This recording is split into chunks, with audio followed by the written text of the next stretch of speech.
Okay, my dudes, we have a big announcement. Okay, right now we are on the clock. Let's switch this over. And okay, so let's recap how this draft has gone so far. And I have so much to catch up with y'all on. Okay, so CMC, Dalvin Cook, Derrick Henry, Alvin Kamara, the two top wide receivers. I think we're clearly most likely going to be looking running back here. Now, I understand that a lot of people are going to be scared to take the risk, but I think that we actually go through and we actually draft Saquon Barkley at the 107.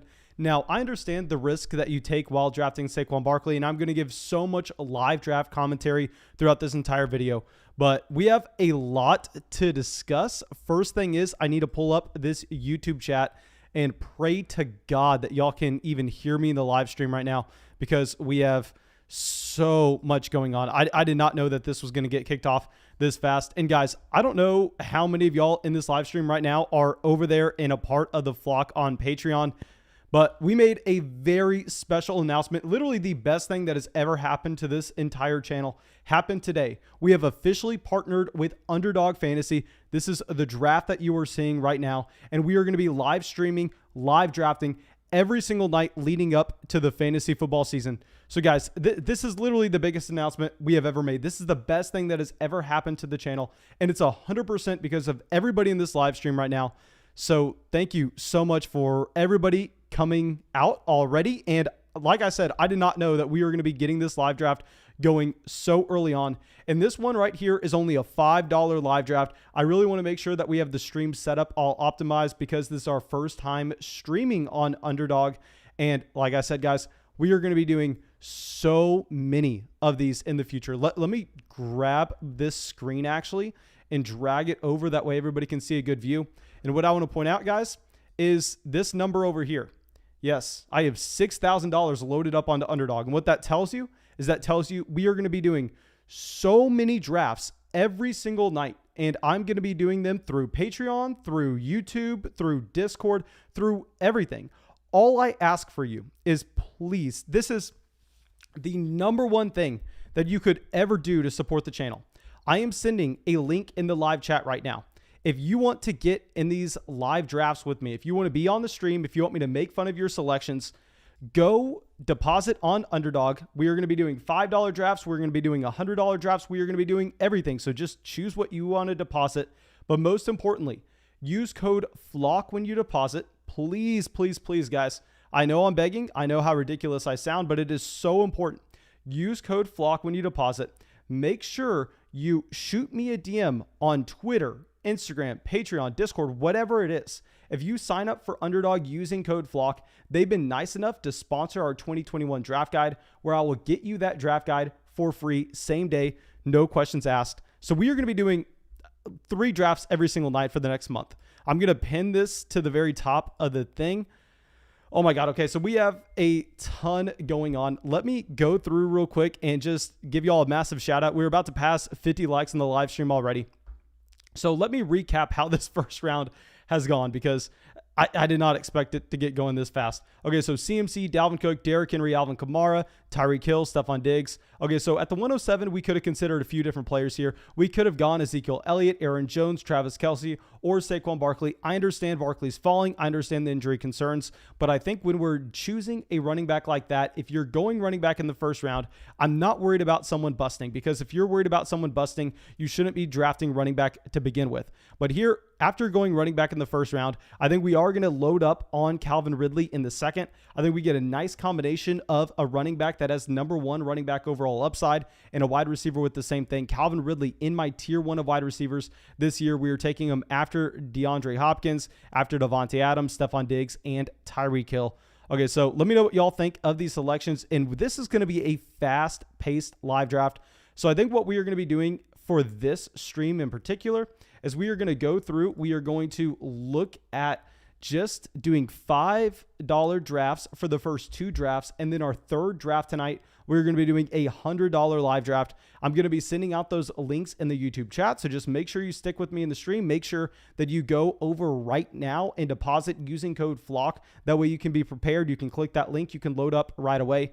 And in my mind, I was thinking somehow we were going to get 2 drafts going at once, but my God, no, this is fast. We got to be on our toes. And let me explain best ball real quick for everybody who may be new to the format.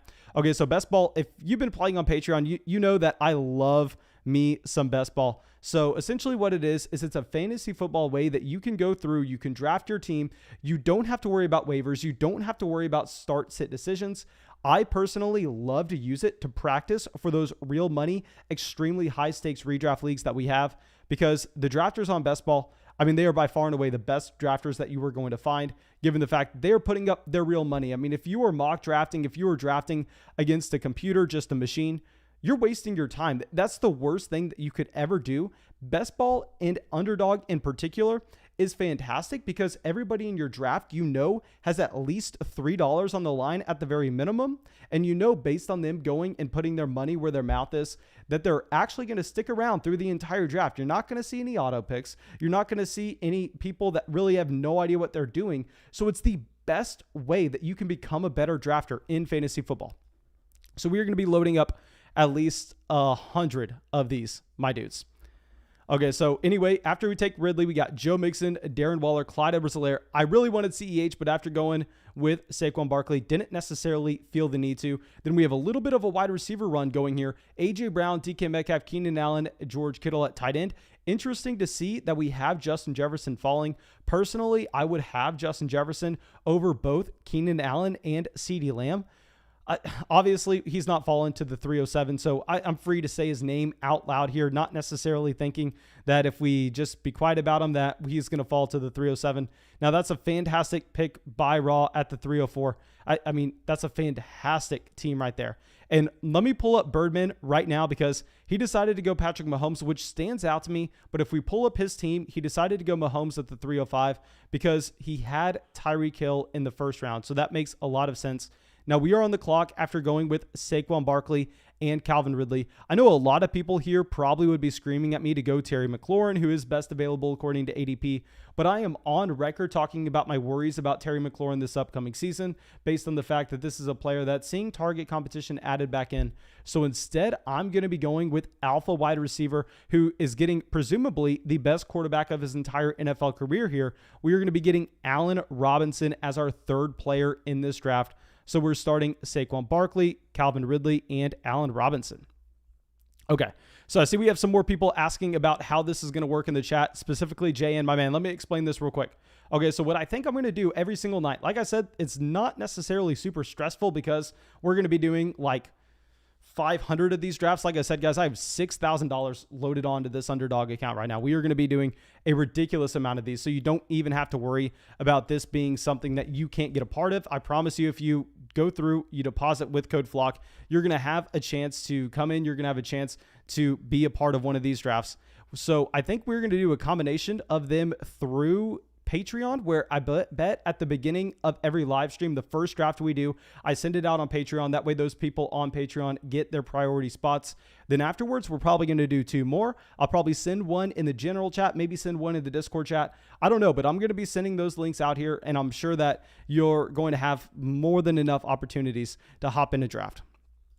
Okay, so let me pull this up. Terry McLaurin going at the 309. Okay, so McLaurin falls slightly. I'm kind of fine with Terry McLaurin after you already see Allen Robinson, Robert Woods, Justin Jefferson, Keenan Allen, CeeDee Lamb go off the board. Where I really hate Terry McLaurin, and I've been on record saying this, y'all know that some of my most hated on videos are me saying that Terry McLaurin should never be considered as a draft pick over an Allen Robinson or a CeeDee Lamb. But if you're getting him there at the 309, I am going to be fine with it.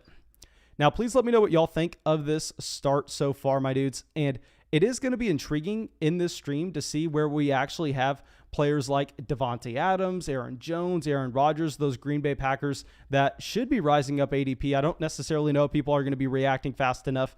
So possibly we go out there and we try to target some of those guys. But now Josh Allen goes directly after David Montgomery. Okay, yeah, this 30-second timer, honestly, is very tough, especially when you're going through live streaming. I've done a couple of these drafts myself, but the problem is I haven't live streamed any of these drafts, so I haven't had the good feel of the flow that we are going to be getting into. But, I mean, we signed ourselves up for it, so let's go just face first.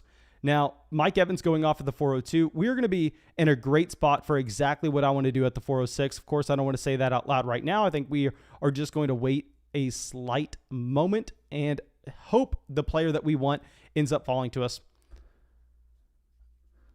Okay, Julio Jones goes at the 403. Jackson says, I hate to be negative, but Sleeper looks way better than Underdog. I hope he still uses Sleeper sometimes. I agree with you, man. The draft board over there definitely looks better, but I think the platform overall with what you can find almost top to bottom is actually significantly better with Sleeper. Even though the draft board isn't as ideal, I completely agree with that. I think based on what we are trying to do with this community, and I want to play in as many leagues with y'all as possible, and how easy it is for me to set up these Underdog drafts, I mean, I think that it makes so much sense for us to go with Underdog and make sure that we are streaming every single night here.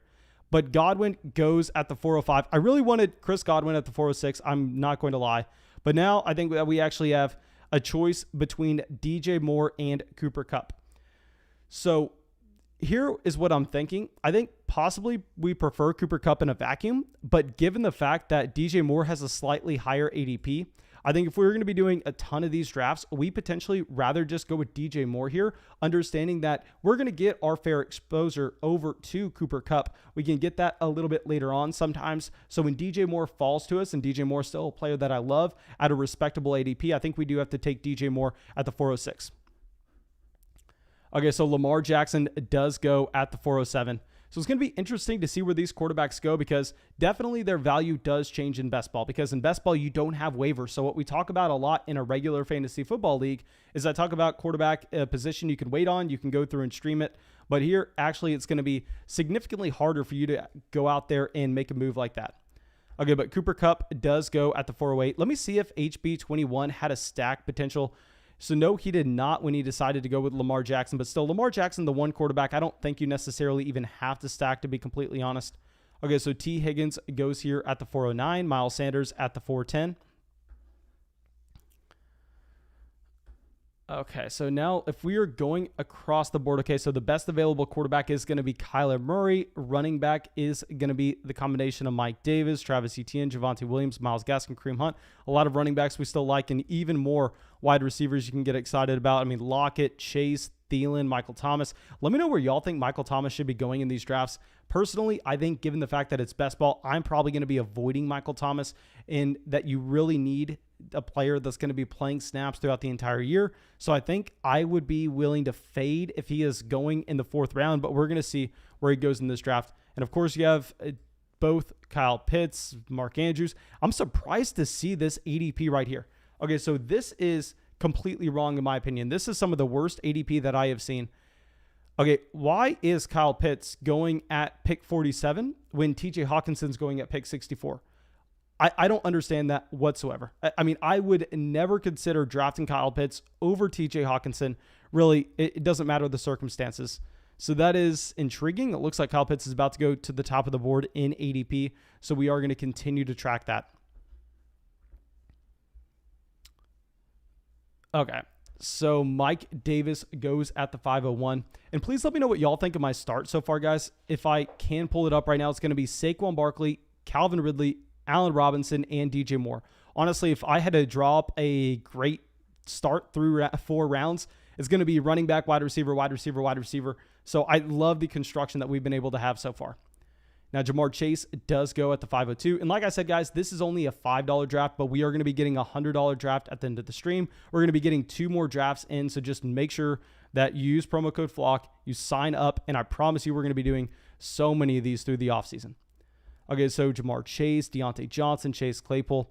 I do like that price point on Jamar Chase. Jamar Chase, a player that I've said before is overrated in redraft leagues. But my problem with Chase is when he was going before T. Higgins, I thought that was ridiculous given what we saw from T. Higgins his rookie season, given the fact that he is already a year into the NFL and you expect the largest jumps from those wide receivers going into year 2. Okay, so now we are about to be on the clock, and it may look like Kyle Pitts, a player we just talked trash about, is the best available player, but I can't take Kyle Pitts. Okay, so if we are going through, I think what we actually look to do is we go wide receiver, and I don't necessarily like any of this wide receiver value. I can't take Michael Thomas here given the ankle injury and given the fact that this is best ball. You can't necessarily just sit down and wait on it. And very similar to what I said with DJ Moore earlier, I think we're actually just going to be going with the highest rated player according to ADP there in Adam Thielen in the 5th round, given that with Adam Thielen there, you're drafting someone that you're really not going to have an option to in many other drafts at that price point. So even if I'm not a massive fan of Adam Thielen there, I'm fine paying that price, understanding that if we get him at the 507, I'm not going to be having to draft him in the early 5th. If we get him after Chase Claypool, Deontay Johnson, Brandon Ayuk, Tyler Lockett, I'm going to be fine with that price point. Didn't necessarily want to go with the quarterback there, even though I'm sure that a lot of people wanted to see Kyler Murray. I really want to get our wide receivers and our running backs in. Now, Travis Etienne does go at the 509. Travis Etienne, definitely a player that I wanted. I thought that there was a chance that he would actually make it back to us in the 6th round compared to the wide receivers, where we saw that pool drying up a little quicker. Okay, Lucas says, click the table above your roster to see the draft board. Okay, so guys, do y'all prefer this view? I wish I could slide it up a little bit more. Maybe I can just go through and hide my screen for a little bit. Okay, do y'all prefer this draft board view? I wonder if there's a way that I can actually, you know what I can do? I can maybe slide this. Here's what we're going to do, boys. We're going to slide this down. Okay, I wish we could possibly. How do y'all think we get around this? Okay, come on, start brainstorming here, guys. You know what? Maybe this?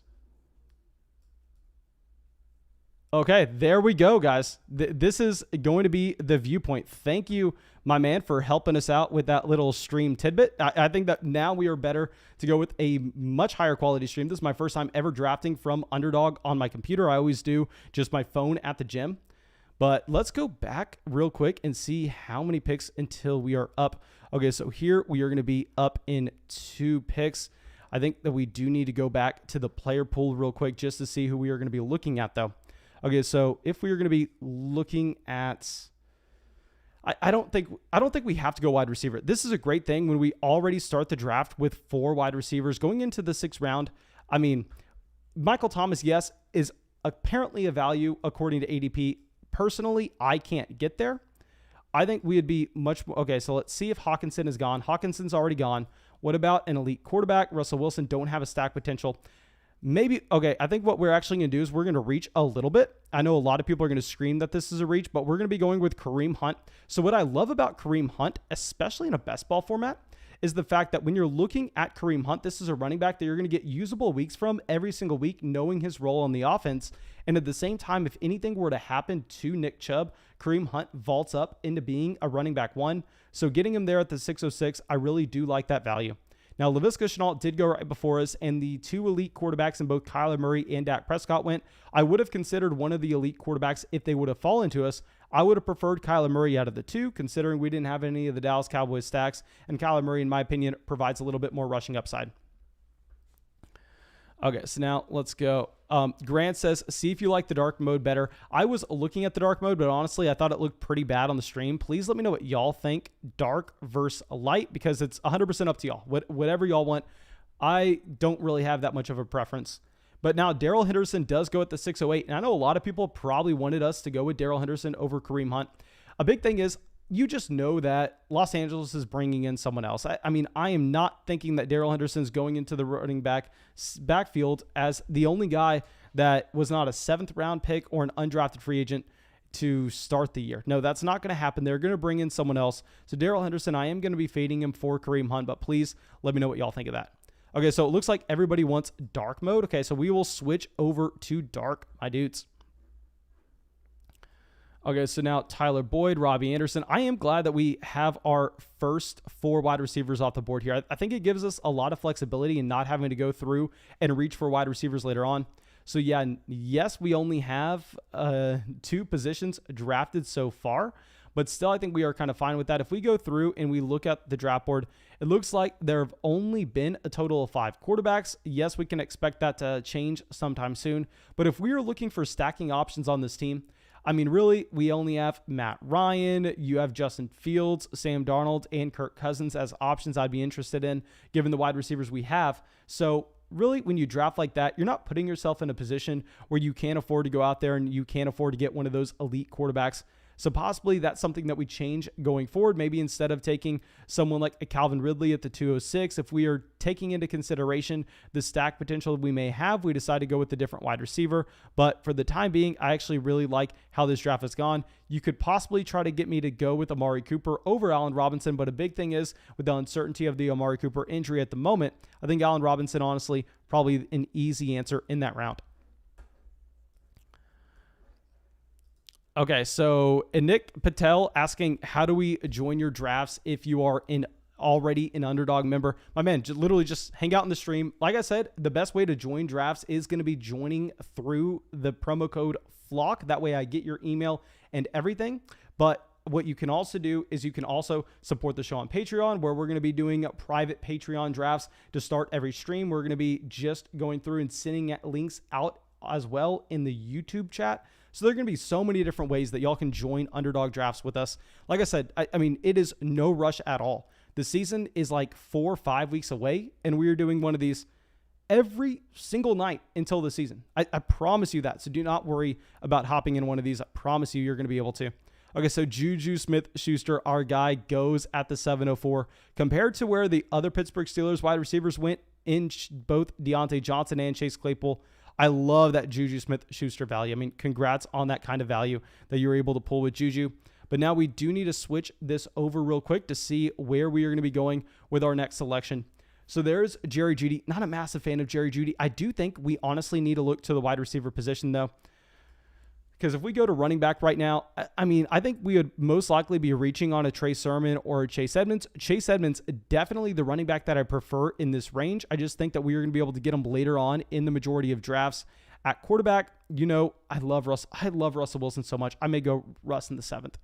I'm not going to go Russ in the 7th just because I know I'll hate myself and I don't have the excuse to have a stack. Tight end, you have Dallas Goedert. I'm going to do this. I'm going to go best available player according to ADP, even though I hate doing it. I mean, Jerry Jeudy, in my opinion, in the majority of drafts is drastically overvalued.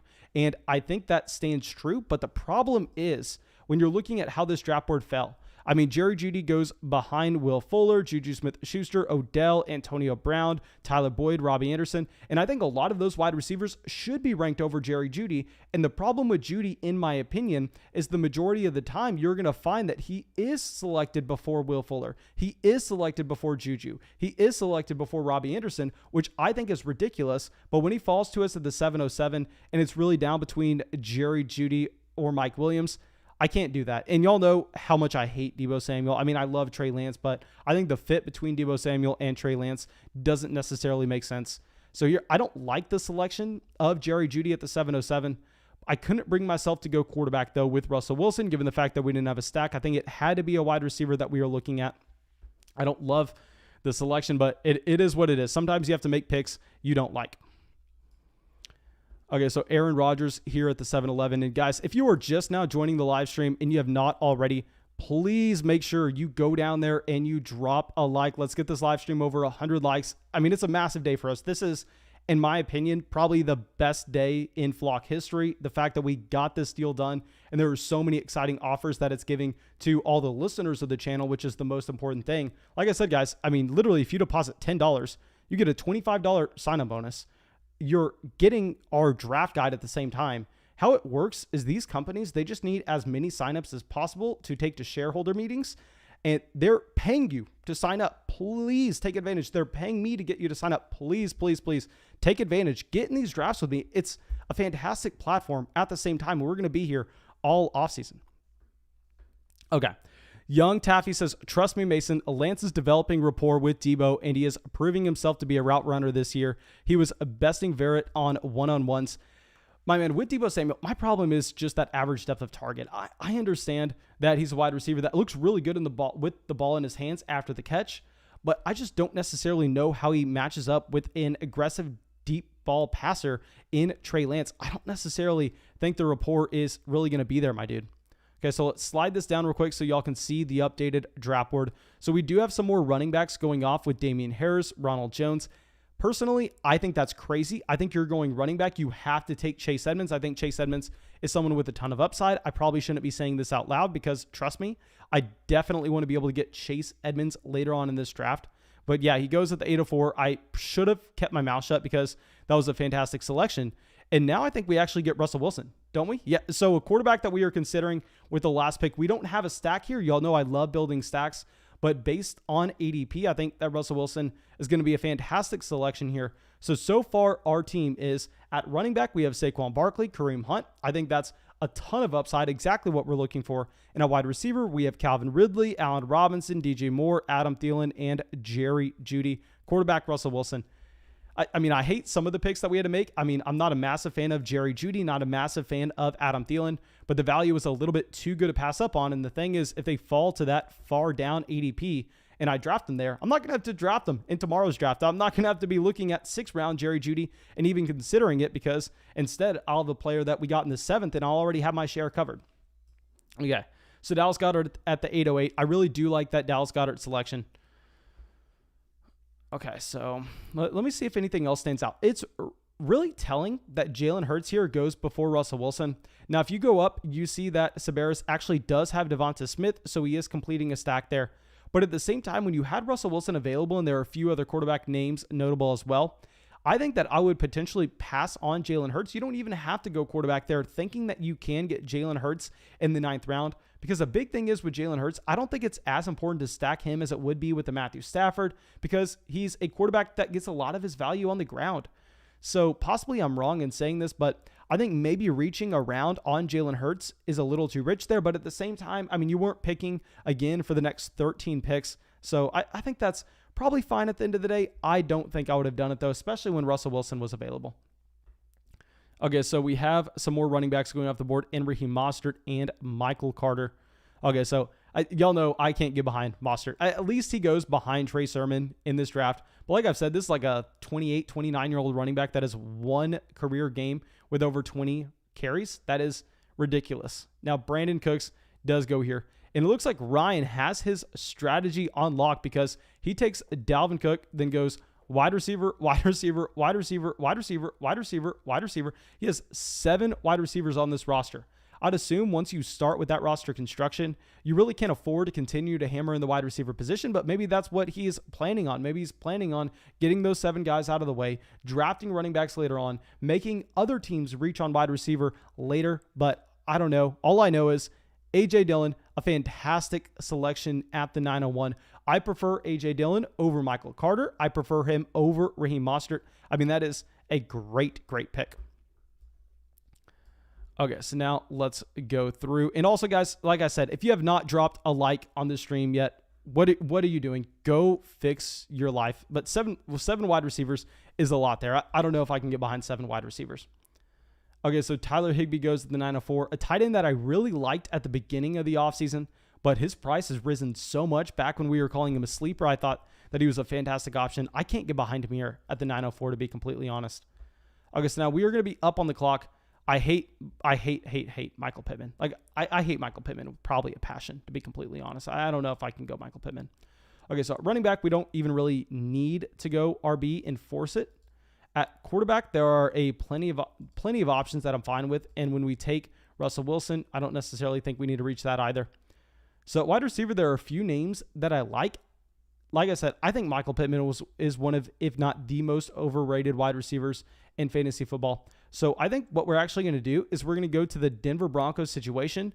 We do not have a tight end on this roster. I don't necessarily like the Broncos situation, but compared to having to pay up for either Jerry Jeudy or pay up for Courtland Sutton, I think Noah Fant is actually the one player on that team that I'd be comfortable going out there and drafting.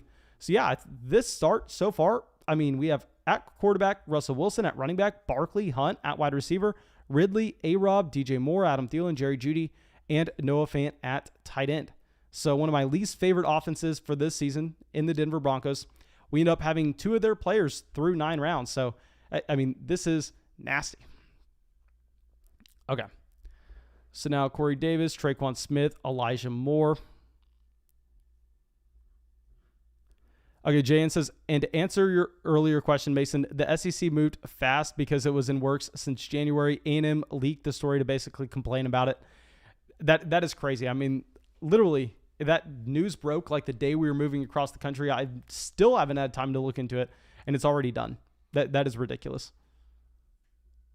Okay, Big Poppy says, I get doing mock drafts, but why draft so many teams so early? You had a lot of unnecessary risk. A big thing is if you're doing a draft this early, you're not only adding risk, but also the 11 other owners in your league are at the same time.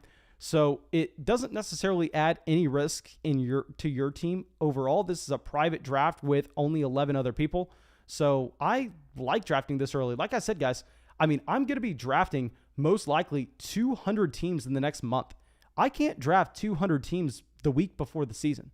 So we got to start these at some point. And I think now is the perfect time. Okay, so Jarvis Landry goes at the 10:01. Okay, so we have a little bit of a wide receiver run here. So possibly we should have gone with a wide receiver instead of Noah Fant. This is a lesson to be learned because Darnell Mooney does go at the 10:02.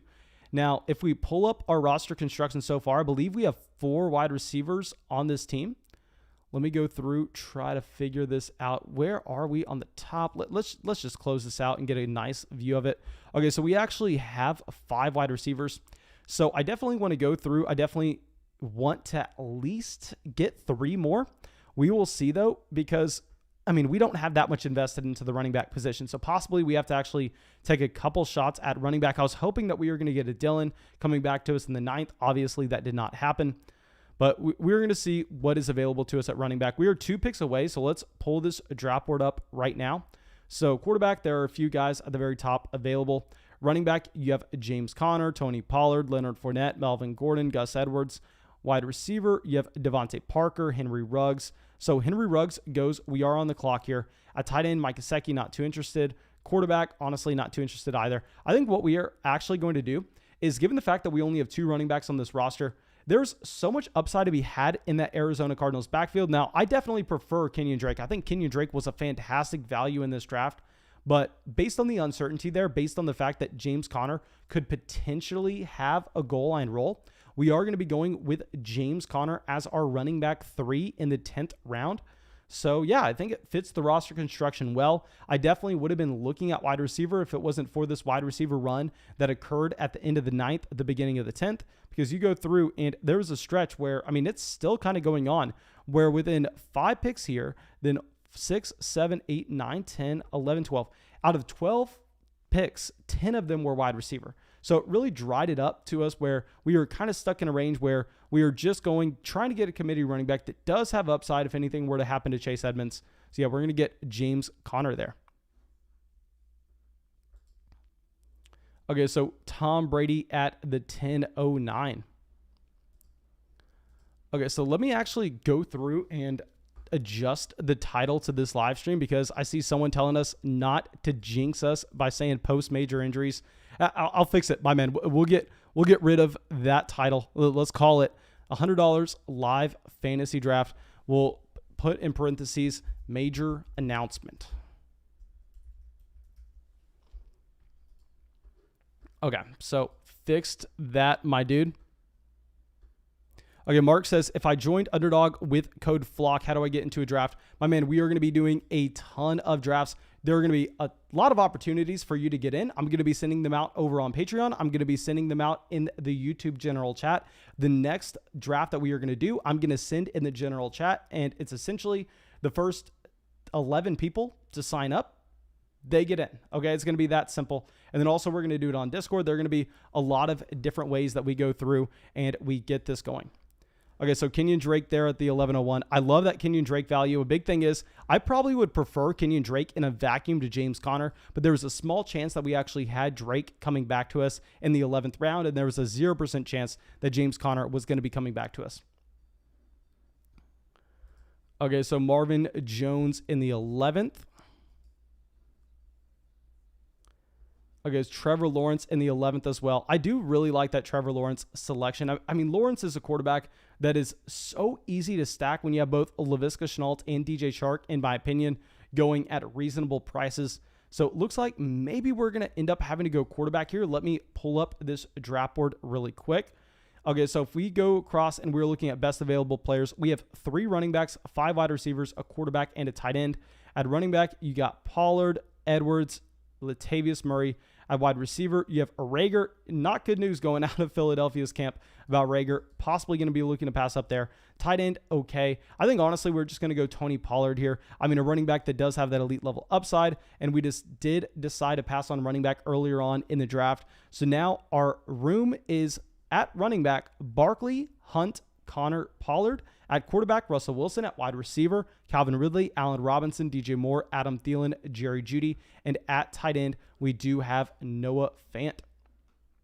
Okay, so let me switch this back to the draft board so everybody can see where we are at. And we do have Mike Gesicki, Trey Lance, Gus Edwards, all going off the board here. So a big reason why I liked the Russell Wilson selection in the 8th is it does allow us to not necessarily feel the pressure of having to go with another quarterback here in the 11th, 12th, because if we passed on Russell Wilson, if we get down to the tier where our quarterback 1 is going to be a guy like Trevor Lawrence, I most likely want to be going with 3 quarterbacks given this construction. But based on us taking Russell Wilson and the high floor ceiling combination that he has, honestly, I'm kind of fine just drafting 2 quarterbacks in this league. So yeah, I think that we are going to only take another 2 quarterbacks if we can't pass up on the value. But for now, we are fine with just Russell Wilson as our lone guy. Okay. So Jamal Williams does go at the 11-10. Okay, James says, Kelce just back and hip tightness after leaving practice yesterday. Yeah, guys, I assumed that Travis Kelce was completely fine. I got like one message over there on Patreon about Travis Kelce, and I assumed if Travis Kelce suffered a significant injury that, I mean, it would have been just the entire world lit on fire. So I didn't even bother looking into the Travis Kelce injury until like 2 hours after I got that message because I just kind of assumed that everything was going to be all right. Okay, so now let's go through, see what we are going to be looking at because we are on the clock in 2 picks. And we have 4 running backs, 5 wide receivers, a tight end, and a quarterback. Okay, so now Latavius Murray does go quarterback. Ooh, we could go Matt Ryan. Running back, Nyheim Hines. We are not going with another running back. I'll tell you that right now. So wide receiver, I really don't like really any of those wide receiver options. A tight end, Gerald Everett. Honestly, I think what we do here is we're going to go Matt Ryan, given the fact that we do have the stack with Calvin Ridley. And I think here, Matt Ryan in the 12th, it's not necessarily more so about Calvin Ridley. It's more so about the fact that I didn't necessarily see any players that I couldn't pass up on. I mean, at wide receiver, yes, we definitely want to be bringing in a few more to this roster, but we spent the significant capital at the very top where we didn't have to pressure the wide receiver position. So I think we are fine with that for now. And yeah, Matt Ryan, I don't love going quarterback there, but there were no other great options beyond it. Okay, so let's go through. Dominic saying, just got on. This isn't Sleeper. What platform is this? This is actually going to be Underdog. We are going to be doing our drafts here every single day leading up until the year. Okay, so John Brown, Gerald Everett, T.Y. Hilton going, Devin Singletary. I actually like the value of Devin Singletary at the 12-11, as crazy as that sounds. I mean, I prefer 12th round, 13th round Devin Singletary compared to like 9th round Zach Moss, to be completely honest. Okay, so Grim Reaper up on the clock right here. Let's switch this over actually to the draft board. I'm going to scroll down slowly. That way everybody can get a feel of where the board currently is at. I'll actually hide my video real quick. That way everybody can see the entire draft board. So please let me know what y'all think of this draft so far. This is a warm-up for our $100 draft that we are going to be doing at the end of the stream. So like I said, guys, we're going to fill that one through the YouTube chat just because I don't know if there'll be enough people over there on Patreon that want to hop in to a $100 draft. So we're going to do that on the YouTube chat because I want to make sure that we fill it like that. I don't want to have to be waiting. So just we'll probably get this one going. We'll, after this draft, pull up and just say, get another $5 draft going so we can get just more in the groove and get ready to go in and battle in the streets for that $100 league. Okay, so Deshaun Watson, Kirk Cousins. That Deshaun Watson pick, literally just unlimited upside if you're taking him in the 13th round. Okay, so Jacoby Myers in the 13th. Alexander Madison. Now we are up in 1 pick here. I think we definitely need to be going wide receiver. And we get sniped. Our man in Terrace Marshall is gone. So now we're in a more difficult spot. The problem with Cole Beasley is we have 17 seconds. I don't even think I can read the most recent report. Okay, yeah, so he sat out of team drills. We're going to be going with Christian Kirk. Here with Christian Kirk, it's a very bad outlook given the fact that they give A.J. Green $8 million. They draft Rondale Moore in the second round. But at the end of the day, Larry Fitzgerald is gone, and we know that Andy Isabella really is a player that Cliff Kingsbury does not want to give any snaps to whatsoever. So, I mean, getting him in the middle of the 13th as our wide receiver 6, we are going to be fine with Christian Kirk. Not fantastic. I definitely wanted to have Terrace Marshall instead. But a big thing about best ball is you just need to be getting wide receivers that are going to be playing snaps in good offenses, because we have seen Christian Kirk before pop off for like a 40-point week in fantasy. I believe it was against Houston, to be honest. Okay, Mike says, I thought Kirk was dead in fantasy. My man, Christian Kirk is dead in fantasy. I'm dead inside for having to draft him. Okay, so Diami Brown at the 13-11. Also, guys, we are about to pass 150 likes on the live stream. Thank you so much, guys, for going down there and dropping a like. Okay, so Brian Edwards at the 13-12. Okay, so Brian Edwards probably would have been another wide receiver we were considering there. Basically, the thesis with Brian Edwards is I hated him coming out of South Carolina. I think a lot of people were overrating the fact that he broke out at such a young age, because you looked at how he was utilized in that offense. A lot of it was just gimmicky, just more so bubble screens than anything. But at the end of the day, he did go in the third round to the Raiders last year. He went in a stacked wide receiver draft class, and he was suffering with an ankle injury at the beginning of the season. Clearly, that derailed his rookie year, and they get rid of Nelson Aguilar. They get rid of Tyrell Williams. There are a lot of targets to be had in that offense if you're not a believer in Henry Ruggs. Now, I personally definitely would rather have Henry Ruggs over Brian Edwards, but Edwards at the very end of the 13th or the beginning of the 14th, I do like that value. Okay, Jan says, there's growing sentiment Fitzgerald is back in 2021. My man, I am not giving that any mind whatsoever. Okay, so Randall Cobb at the 14-04. Very interesting. I definitely do prefer Christian Kirk over Randall Cobb. Now we are up on the clock. I think that we actually end up, oh, god dang. No, I thought that Mike Gesicki was somehow still available. I have no idea why we thought that. Okay, so let's pull this up real quick. Do we decide to go running back here? Do we decide to go and get a J.D. McKissic? I think we get J.D. McKissic here. He can most likely be the last running back that we are drafting given our construction. That's going to be our 5th running back. So far we have 2 quarterbacks, 5 running backs, 6 wide receivers, and a tight end. Okay, so let me switch this over real quick back to the draft board. Okay, so it looks like maybe we are going to end up having to hide our video for a decent amount of time. That way everybody can see after we get through this round. Okay, Jan says USA versus QATR is in the new Q2 stadium in Austin. My man, I am an idiot. I'm going to be completely honest. You're going to have to explain to me what that means.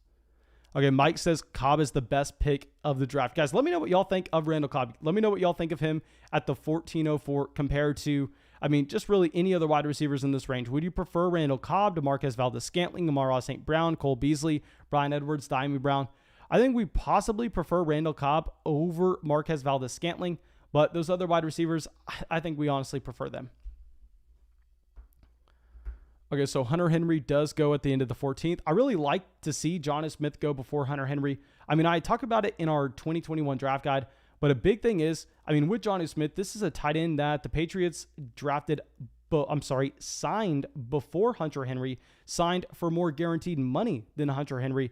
So I think that you actually have to look at a player like Jonnu Smith as the more likely tight end to have a significant role in that offense compared to Henry. Okay, so Nathan says quarter is a country. Qatar. Okay. My dudes, I have no idea what's going on. I have seen a total of 0 seconds of the Olympics, to be completely honest. We just moved across the country and set up this studio and been making about 10 podcasts today. I have no idea what's going on. Okay, so Scenic says people forget Randall Cobb was never great in Green Bay. Man, I'm pretty sure Randall Cobb was like a 2nd round dynasty startup pick in Green Bay. Maybe you can argue that he didn't deserve to be, but at the end of the day, I mean, he did get a ton of buzz. Okay, so Daniel Jones in the 15th. Love that selection of Daniel Jones. Okay, so if we go through, and we're going to have to look a little bit earlier on starting now, because usually we can wait if we have a minute on the clock. I can wait until we get on the clock until we have to make a selection. But now I think we are going to have to be a little bit earlier with who we are choosing. Okay, so Baker Mayfield, Carson Wentz, Zach Wilson, Derek Carr, Ben Roethlisberger. Okay, so there are so many quarterbacks, we really don't have to worry about that. I think we're mainly just looking at running back, wide receiver, tight end. We desperately need to get 2 more tight ends on this team. I mean, our tight end 1 right now is Noah Fant. That is 100% not going to cut it. What we honestly probably should have done is a few rounds back, we most likely should have gone with Gerald Everett. That is a mistake. That's why we are getting some practice reps in here of live streaming and at the same time also going through and getting ready to draft. Okay, so anyway, we are on. I can't take Jared Cook. I will never be able to live with myself for doing so. And the ADP for other tight ends aren't necessarily there, but there are other teams that only have 1 or 2. So I think we are going to have to end up reaching on tight end just slightly. I vote we are just going to be reaching on Blake Jarwin, who supposedly the latest report says he is healthy to start camp. Don't love this selection. Our mistake was not necessarily drafting Blake Jarwin in the 15th. Our mistake was passing on Gerald Everett earlier in the draft. Okay. So Colin says, join late. Sorry, can you name your team? Okay, I don't know what name your team means, my dude. We are the fantasy flock on here. If you were looking, okay, name your team. I got you. Okay, so this is what we've done so far, my dude. So let me hide my screen real quick so everybody can see this. Okay, so in the first round, we decided to go Saquon Barkley. I understand, very risky pick, but with a ton of upside. Then in rounds 2, 3, 4, 5, we hammered in wide receivers so we could pass on them later on in the draft. We got Calvin Ridley, Allen Robinson, DJ Moore, Adam Thielen. We ended up drafting Kareem Hunt at the 606. Now, I hated this next selection of Jerry Jeudy at the 708, but it was between Jerry Jeudy, Mike Williams, McCole Hardman, Curtis Samuel. And while I don't necessarily like drafting Jerry Jeudy there, he's never going to fall to the 707 again, so we just kind of had to do it. I honestly almost considered drafting Russell Wilson at the 707, but we get him at the 806 anyway, then Noah Fant at the 907. Then we get some high upside running backs in James Conner, Tony Pollard, then Matt Ryan, Christian Kirk, J.D. McKissick, and Blake Jarwin. So here, I think if we are just kind of recapping this draft so far, our main mistakes, because y'all know I am always the person to point out my mistakes compared to what we do right. I think making sure you highlight your mistakes is way more important so you can actually look at them and fix them in the next draft. I think our mistake here was instead of going with a player, just say like a Gerald Everett, Evan Ingram, we went with a Matt Ryan here when we could have gotten Carson Wentz, Derek Carr, Baker Mayfield way later on. And I definitely prefer the 2v2 of either Gerald Everett or Evan Ingram, and the quarterback, just say Carson Wentz, compared to Matt Ryan and Blake Jarwin. I mean, I think we can all agree that you would rather have Gerald Everett and Carson Wentz compared to Matt Ryan and Blake Jarwin. So that is my main mistake that we made in this draft, which I know a lot of people don't necessarily like to focus in on their mistakes, but I mean, that is how we learn. So that is how I want to be playing. Okay, so now let's pull this draft board back up because we got to figure out who we are going to be taking here. Okay. So Darrington Evans is interesting, but we already have enough quote-unquote handcuff upside running backs. Amari Rodgers, as soon as I think he's interesting, I don't think you can draft him anymore when they do go out there and they do decide to sign Randall Cobb for whatever reason. Okay, so Austin Hooper I actually think is a good tight end 3, to be honest. We are going to be drafting Austin Hooper. I mean, when you draft Noah Fant as your first tight end in this format, you definitely have to be drafting 3 tight ends. So far, construction is 2 quarterbacks, 5 running backs, 6 wide receivers, and 3 tight ends. We'll switch back to the draft board. And like I said, guys, as soon as this draft is over, we are going to be going through and we are going to be getting together another draft kicked off. We're going to be doing 2 $5 drafts. I'm going to send the link out in the general chat for everybody who wants to join. And then afterwards, we're going to be doing our $100 fantasy draft. So please make sure you drop a like and subscribe to the channel if you have not already. Okay, so it looks like GDLT says, hell no, Carson Wentz gets injured. Matt Ryan, most consecutive starts as quarterback and Falcons head coach, was able to make Tannehill a stud. Maybe can throw some. Okay, so I guess y'all aren't hating too much our Matt Ryan selection. The big reason why I took Matt Ryan there is because I really wanted that stack with Calvin Ridley, which I actually think makes a lot of sense with the roster. But, I mean, I think a big tool that a lot of people miss out on is when they're drafting. I hate that people overlook what they do wrong. I mean, I think that everybody would be so much better at fantasy football is if when you look back at your draft, instead of going, okay, this is what I did correct. I mean, someone pat me on the back for it instead of going, okay, this is what I did wrong. 100%. I know this was wrong. I'm going to fix it going forward. And I think that's what we try to do in every single draft. So please, I know it may make us sound dumb, but understand what we are trying to do when we are going through and drafting and becoming a better fantasy player overall. Okay, Mark says, are you able to pick up people in this league or is it locked once the season starts? My man, this is a best ball format. So once you draft your team, it's locked permanently. And that's why we are going to be able to get about 200 drafts in here. This is the best way that you can prepare for your main 2021 fantasy league. I mean, I just hate it when people send me a screenshot of a draft that they had and I'm looking at it and like Laviska Shenault goes in the 12th round and I'm going, are you kidding? Are you kidding me? Who are you drafting with? And they're telling me, oh, I actually just used this tool, this mock draft tool. I'm like, that is garbage. You never do that. What you always want to do is be drafting with real people. If you're not drafting with real people, your drafts simply don't mean anything, to be completely honest. Okay, so it looks like in this league, we are only going to be going with 2 quarterbacks. That is something that we want to fix going forward. I do not want to be drafting 2 quarterbacks every time. I mean, I think we messed up our tight end situation pretty bad earlier where we were forced to quote unquote reach on Austin Hooper a little bit there. So now if we are going and we are looking for a wide receiver that we would like in a best ball format, obviously we can't go tight end. At running back, I mean, we already have 5 running backs on the roster. I definitely want to be getting an 8th wide receiver in here. Now, wouldn't necessarily advise doing this in your regular fantasy football league, but Sammy Watkins gets $8 million. You know, I have to pay some respect for the man who formerly had a jersey on the wall.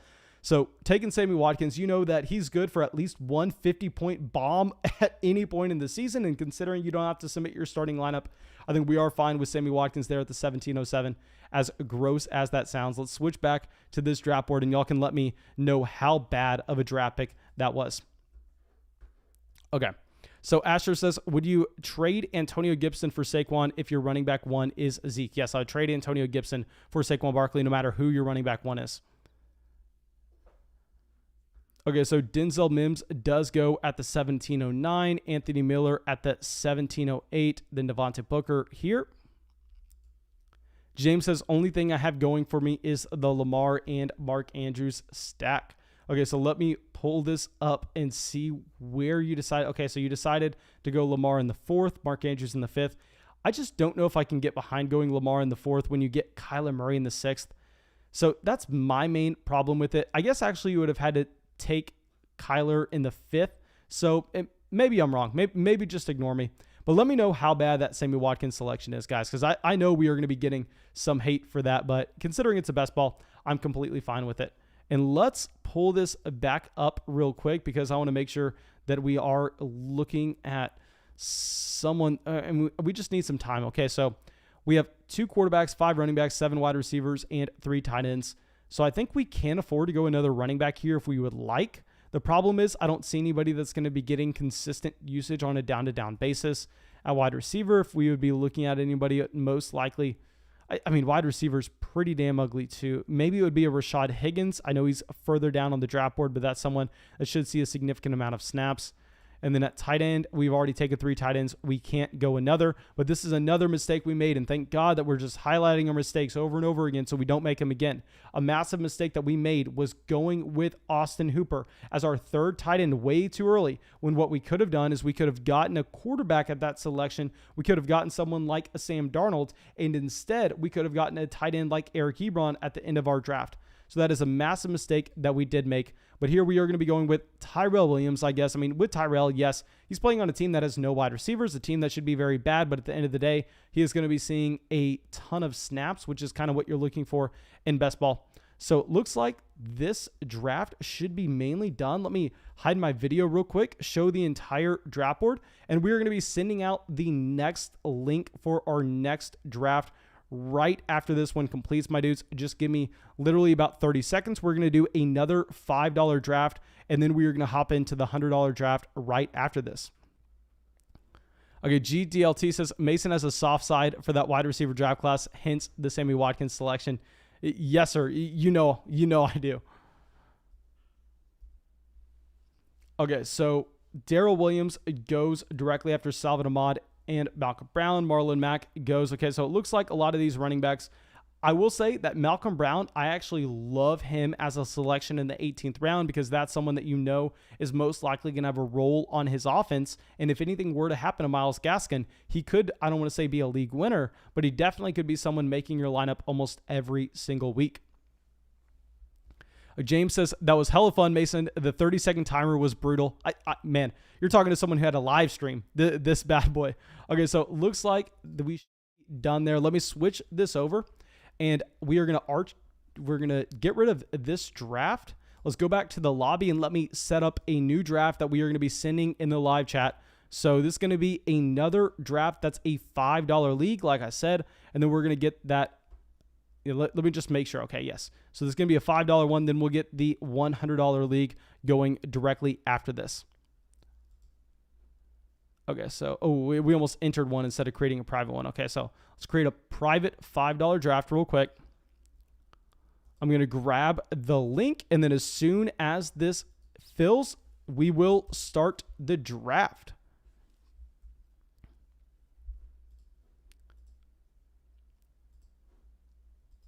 Okay, so link copy to clipboard. Let's send that out. Okay, I just sent the link, my dudes. I'm sure that this will get filled in about 5 seconds. We can actually just hang out here until this gets filled. I will go through, answer any questions that we have in the general chat.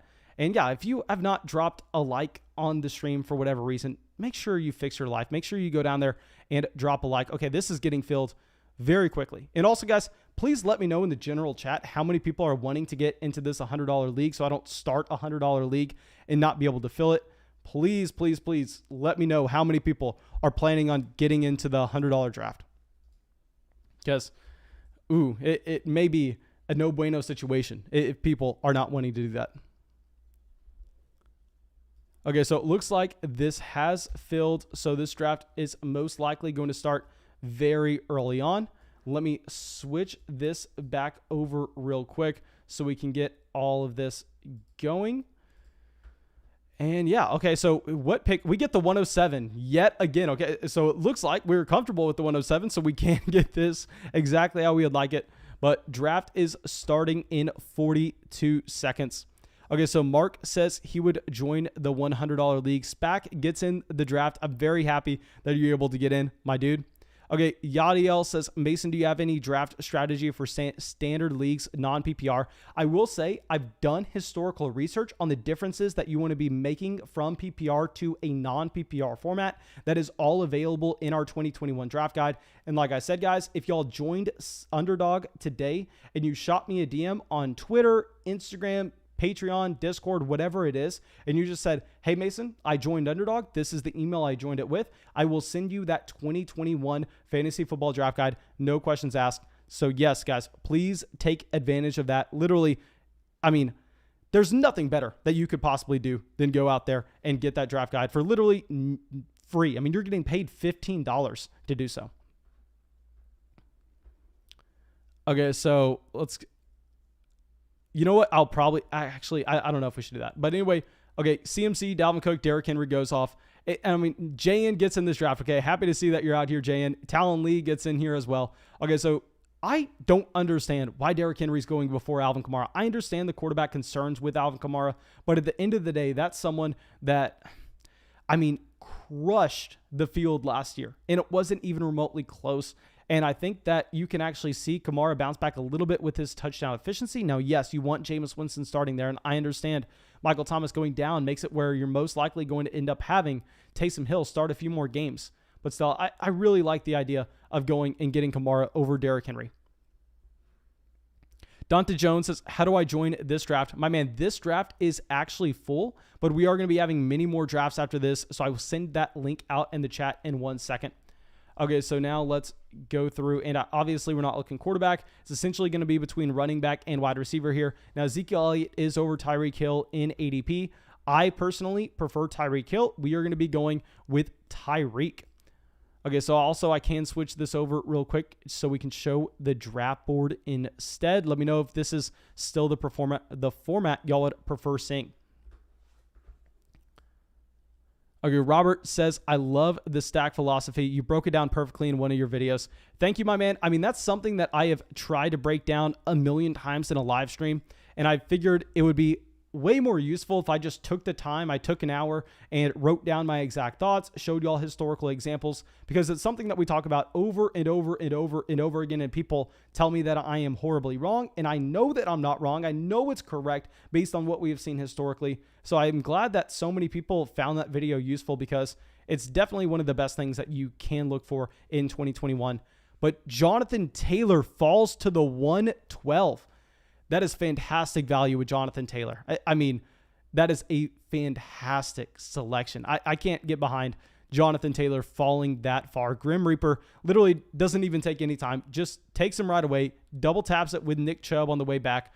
Okay, so Aaron Jones, I will say you 100% need to be taking Aaron Jones over Nick Chubb now that Aaron Rodgers is back in Green Bay. I'm not even considering going with Nick Chubb over Aaron Jones, to be completely honest.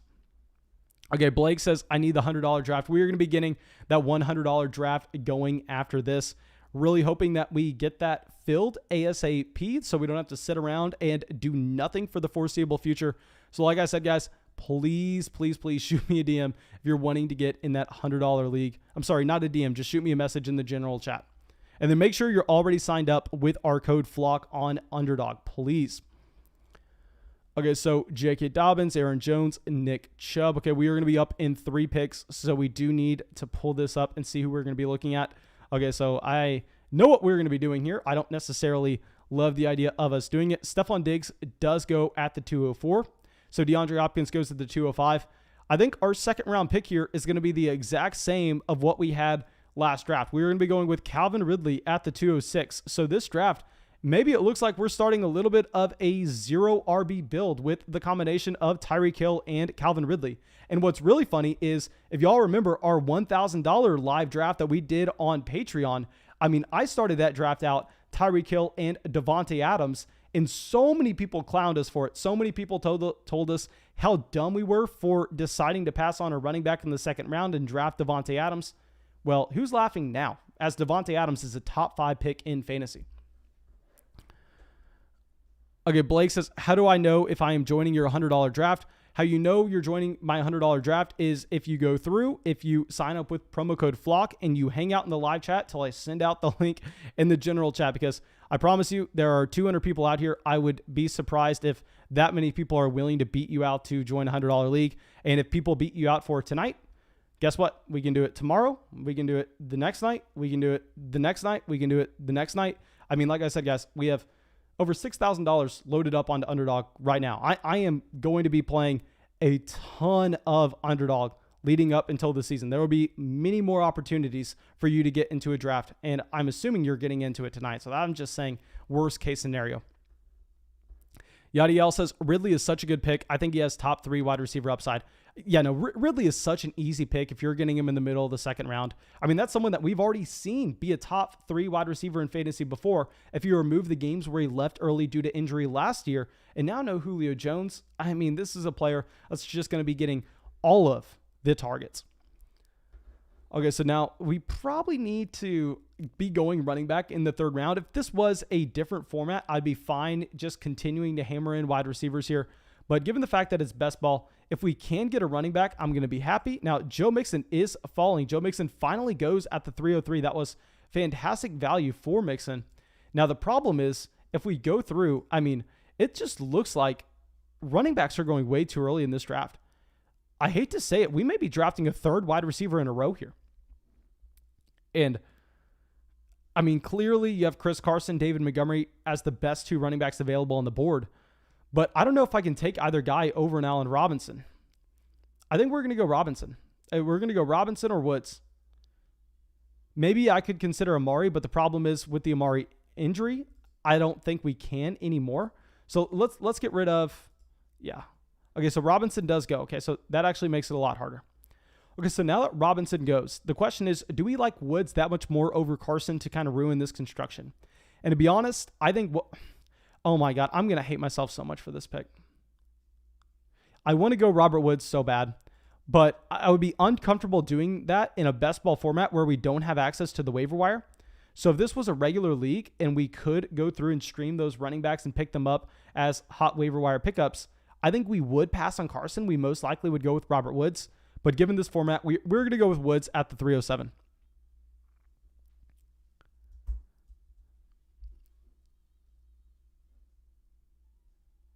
Okay. Guys, if you have not already, please go down there, drop a like on the live stream, closing in on 200 likes. And let me know what y'all think of that Chris Carson selection at the 307. Let me know if y'all think that I'm a sellout for doing so, because I mean, Carson's someone that I've historically hated in fantasy football, but a big thing is, I just think that he set up nicely this season. He proved himself last year in saying that this is a running back that can be productive, even if the Seattle Seahawks do decide to go a little bit more pass happy. So let me know what y'all are thinking in terms of that Chris Carson selection at the 307, because I'm a little bit worried about that. Lucas says Mason 2 quarterback is most optimal. My man, I decided to go 2 QB in the last draft with Russell Wilson and Matt Ryan. I think if you're saying 2 quarterback is most optimal in a vacuum, you're most likely wrong there, but it's going to depend on your first quarterback and the floor that you can find from that option. So Mahomes does go at the 401. I'm fine if you want to take Mahomes at the 401. My big problem is when Mahomes sneaks his way into the middle of the third and he goes to a team that did not decide to take Kelsey, Hill, or Clyde Edwards-Helaire. But if you're getting him at the 401, I think that's a good price. Okay. Oh, yeah. I'm so sorry, guys. I forgot to show over the main draft board. That is my bad. We're actually going to have to switch it back in 1 second so I can make my selection. But I think most likely now that David Montgomery is off the board, if Montgomery fell to us at the 406, we would have been going with David Montgomery. But now I think that we actually end up having to go wide receiver. And the question is, how does this 2v2 stack up if we were going to be looking back on it? Okay, so it looks like this is going to be a very similar draft to what we had last time. I think we're going to go DJ Moore here at the, what is this? The 306? I'm sorry, the 406. Okay, so this is our start. Tyreek Hill, Calvin Ridley, DJ Moore at wide receiver. And at running back, we do have Chris Carson. GDLT says, has Chris Carson ever played a full season healthy? My man, I believe Chris Carson, the least amount of games he has missed in a season is 2, but I could be wrong. It's more so going off the top of my head. Let's see if we can... No, we're not going to be able to pull that up. Okay, but Cooper Kupp at the 407. Definitely love that value of Cooper Kupp.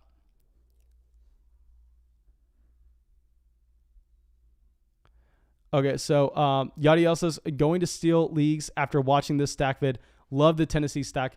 My dude, I think the Tennessee stack is actually a really good one in that you're getting Ryan Tannehill at such a discount, and you're not necessarily having to commit to draft Ryan Tannehill until you get an A.J. Brown or a Julio Jones falling to you. And that's the number one takeaway that I want everybody to have from stacking. It's you don't necessarily need to go into a draft with the stack that you have in mind. You more so go into a draft and seeing through the first 4 or 5 rounds what value falls to you. And then in the following rounds, you slightly adjust your rankings so you can complete those stacks and you can stack what you had at the beginning of the draft at a value. Okay, so Lockett, Brandon Ayuk, Josh Jacobs, and Adam Thielen going. See, this is a big thing that I talked about in drafting Adam Thielen in the last draft at the 507. I didn't necessarily love the value of Adam Thielen there, but at the end of the day, I knew that the majority of the time Thielen would be going in the late 4th, early 5th. So by taking him in the middle of the 5th instead, we could pass on him whenever he got there in the other drafts. So with Thielen, don't love it, but I think we're fine with it. Andy says, thoughts on DJ Moore versus Cooper Kupp? They're literally razor thin with me. And a big thing is, similar to what we said with Adam Thielen, I think you can make an argument, and I think we possibly may be ranking Cooper Kupp over DJ Moore in a vacuum. But a big thing is when we're going to be doing 200 of these drafts, I know that DJ Moore is going over Cooper Kupp 90% of the time. So if we have the opportunity to draft both, I think we actually end up going with DJ Moore, understanding there are going to be a lot of other drafts where DJ Moore's already gone, and we're just going to naturally get Cooper Kupp that way. Okay, so Donnie says number 4 wins this draft. Number 4 in Nash's cast by going with Alvin Kamara, DeAndre Swift at running back, DK Metcalf, and Tyler Lockett at wide receiver. So setting up a nasty Seattle Seahawks stack, I see. Okay, so he goes Kyle Pitts at the 504. I wonder if JN, let me know if you wanted to go with Kyle Pitts. Let me know if that was an auto selection. Okay, so Javonte Williams at the 505. We need to be looking at who is available currently. See, I just can't get behind taking a Michael Thomas there.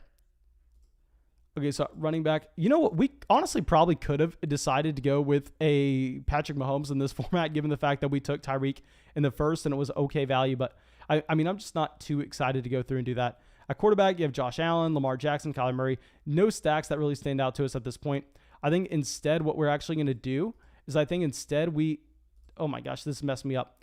I think we go with a Mark Andrews, given the fact that this is a tight end that I think we're not going to have the opportunity to draft that often. And based on how we messed up the tight end position in our last draft, I definitely would prefer going with the Mark Andrews there over a Michael Thomas. I'm not drafting him in the 5th round, given the fact that he does have that injury. He's going to miss the significant portion of the season. So I think if we get Mark Andrews there, it's going to allow us later on in the draft to not necessarily have to reach on 3 tight ends, especially if we can get a second one that we feel comfortable about. I would feel much more comfortable going in and only rostering 2 tight ends and instead hammering in more wide receivers and running backs. Mark says, is the $100 league going to be a 30-second clock? Yes, sir. The $100 league is going to be a 30-second clock. So it's going to be wild. I promise you that. It's probably going to take us about 5 minutes to fill the $100 league, so we can go through and I can answer a bunch of questions as we wait to do so. And sorry, guys, if I forget to pull up the draft board for y'all, please just scream at me and make sure that I go back to doing so. Now, Hawkinson at the 512. I definitely wanted to see Hawkinson fall to us in the 6th. I would have liked to see our roster construction if we were able to pull both of those tight ends. Now, Devonta Smith, DJ Chark, Laviska Shenault. So some intriguing wide receivers going off the board here. Okay, Samir says, why Mark Andrews over TJ Hawkinson? A big thing is, if you're drafting Mark Andrews, you're more so betting on the efficiency of the Baltimore Ravens passing offense compared to the volume that you would get with TJ Hawkinson. And this is a half-point PPR format. So if you're going to be betting in a half-point PPR format on a tight end, I would actually try to chase the guy that we think has a little bit more touchdown upside. Whereas if you're playing in a full PPR league, if you're playing especially in a 1.5 PPR for the tight end position there, I mean, you're assuming that TJ Hawkinson is actually going to end up getting more targets. So I think we would prefer going Hawkinson in that case and maybe slightly prefer going Mark Andrews in this case, especially when Mark Andrews has a significantly higher ADP at the same time. Okay, Nicholas says, I've never explained best ball. I've never played in best ball. Can you explain it for me? Yes, sir. I will do that, but please let me get one pick off here. Okay, so we get it. We get it, boys. This is exactly what you want when you get Mark Andrews. Please, Lordy, have us run good like this in the $100 league. Have us get some luck like this in the $100 league. When you take Mark Andrews, what you want is you want to have Lamar Jackson falling to you in the 6th round. That's exactly what we have here. So our start so far: at quarterback, Lamar Jackson; at running back, Chris Carson; at wide receiver, Tyreek Hill, Calvin Ridley, DJ Moore; at tight end, Mark Andrews. This is a league-winning start right here, boys. This is how you have access to elite level upside, getting that stack in at great value. Oh my gosh, that is exciting. Okay, but anyway, let me get back to the question that we actually have regarding best ball. So essentially, best ball is a format where you don't have to submit a starting lineup. Instead, you actually go through and you draft your team. You can draft, we're going to be drafting a million teams this offseason. That's why I love it so much. And I really, really recommend you at least hopping in about 5 to 10 best ball drafts. You can literally do the $3 drafts. You don't have to invest that much money in them at all. But the main thing is, you're going to get so comfortable with drafting against real people in real pressure situations, given that it's a 30-second clock, that there's going to be nobody in your fantasy draft once you get to the main thing that's going to be better than you. Because I've said this so many times before, there is nothing worse than someone drafting against a computer. If you're drafting against a computer, you're doing nothing. You're wasting your time. Please don't be doing that. Draft against real people. Literally the best thing you can do: spend $10 on a deposit, get our draft guide with our promo code FLOCK, get a $25 sign-up bonus, then go through, have $35 of credit to spend, hop into 10 $3 drafts. I mean, you can hop into 12 $3 drafts. And then all of a sudden, I mean, you're going to be so comfortable with drafting, knowing exactly where players are going and knowing what stacks you want to target and how you want to construct your roster. There's nothing better than you can do, to be completely honest. That's why today's possibly the best day of our entire history of this channel, because I think there's no perfect sponsor for this channel. There's no perfect partner than Underdog with what they allow you to do and how they make you a significantly better fantasy football player. I mean, I am going to be so confident in my fantasy ability once we get to the start of the season, after we have like 200 of these drafts under our belt. Like, I can't wait, to be completely honest. Okay, so Debo goes here.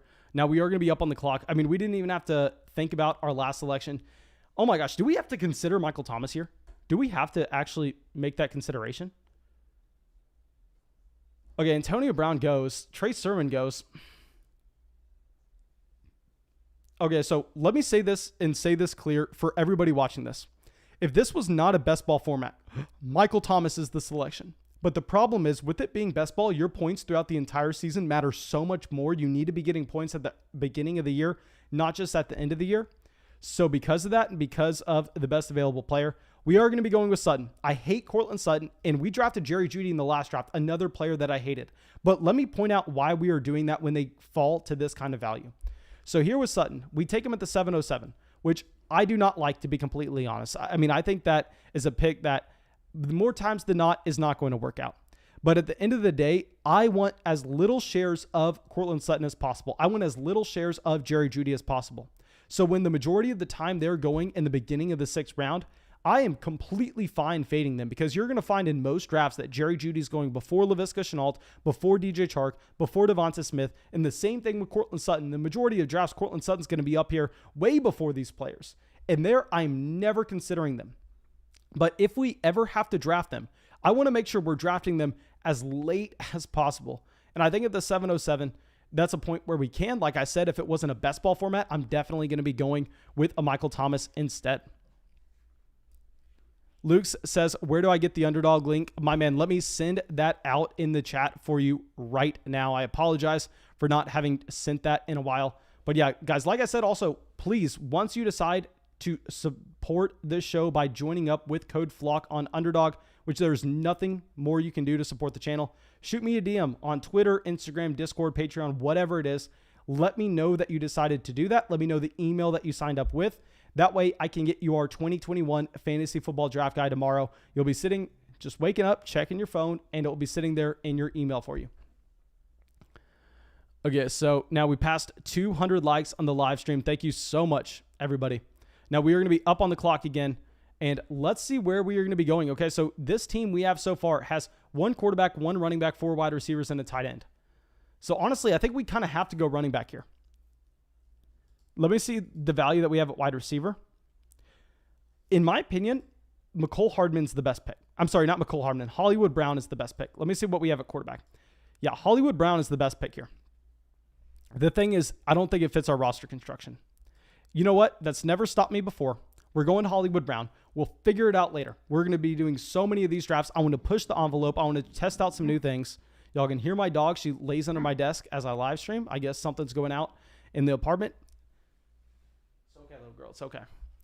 All right, but sorry if y'all hear her growling. She thinks she needs. Let me hold her up. I know we have actually not showed off the dog in a live stream in a very long time, and I'm sure that most people want to see her. So let me switch this over. Actually, just let me know. Let me know if y'all want to see the dog. Let me know if y'all want to see the dog. Then I'll hold her up. I'm not gonna waste anybody's time who doesn't. I just know we get requests all the time. Okay. Oh my God, we've had so many people subscribe to the channel during this live stream.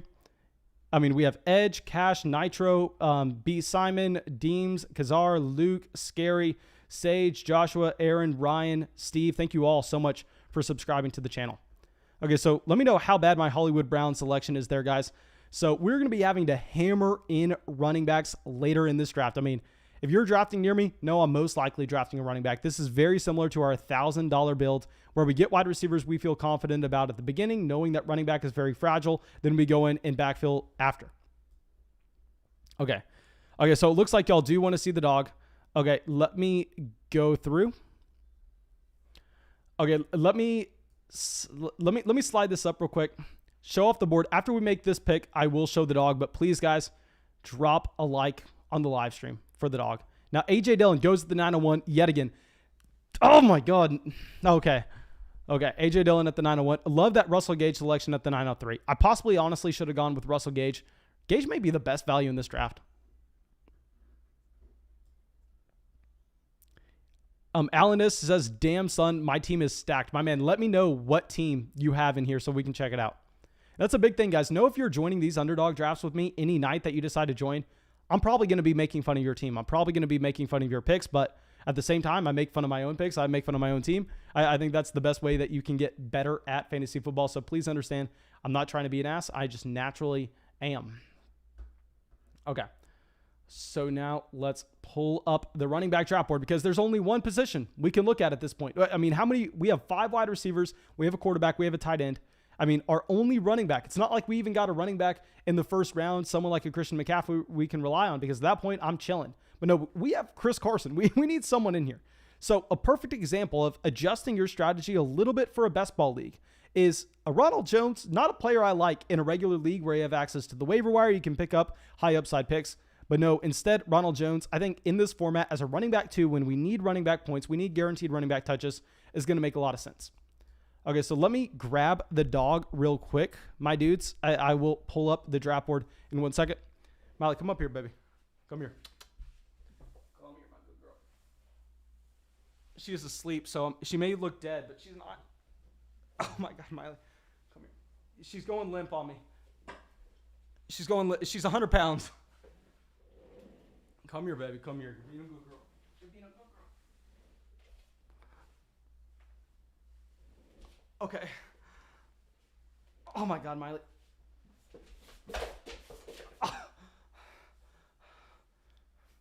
Okay, you're a good girl. I know.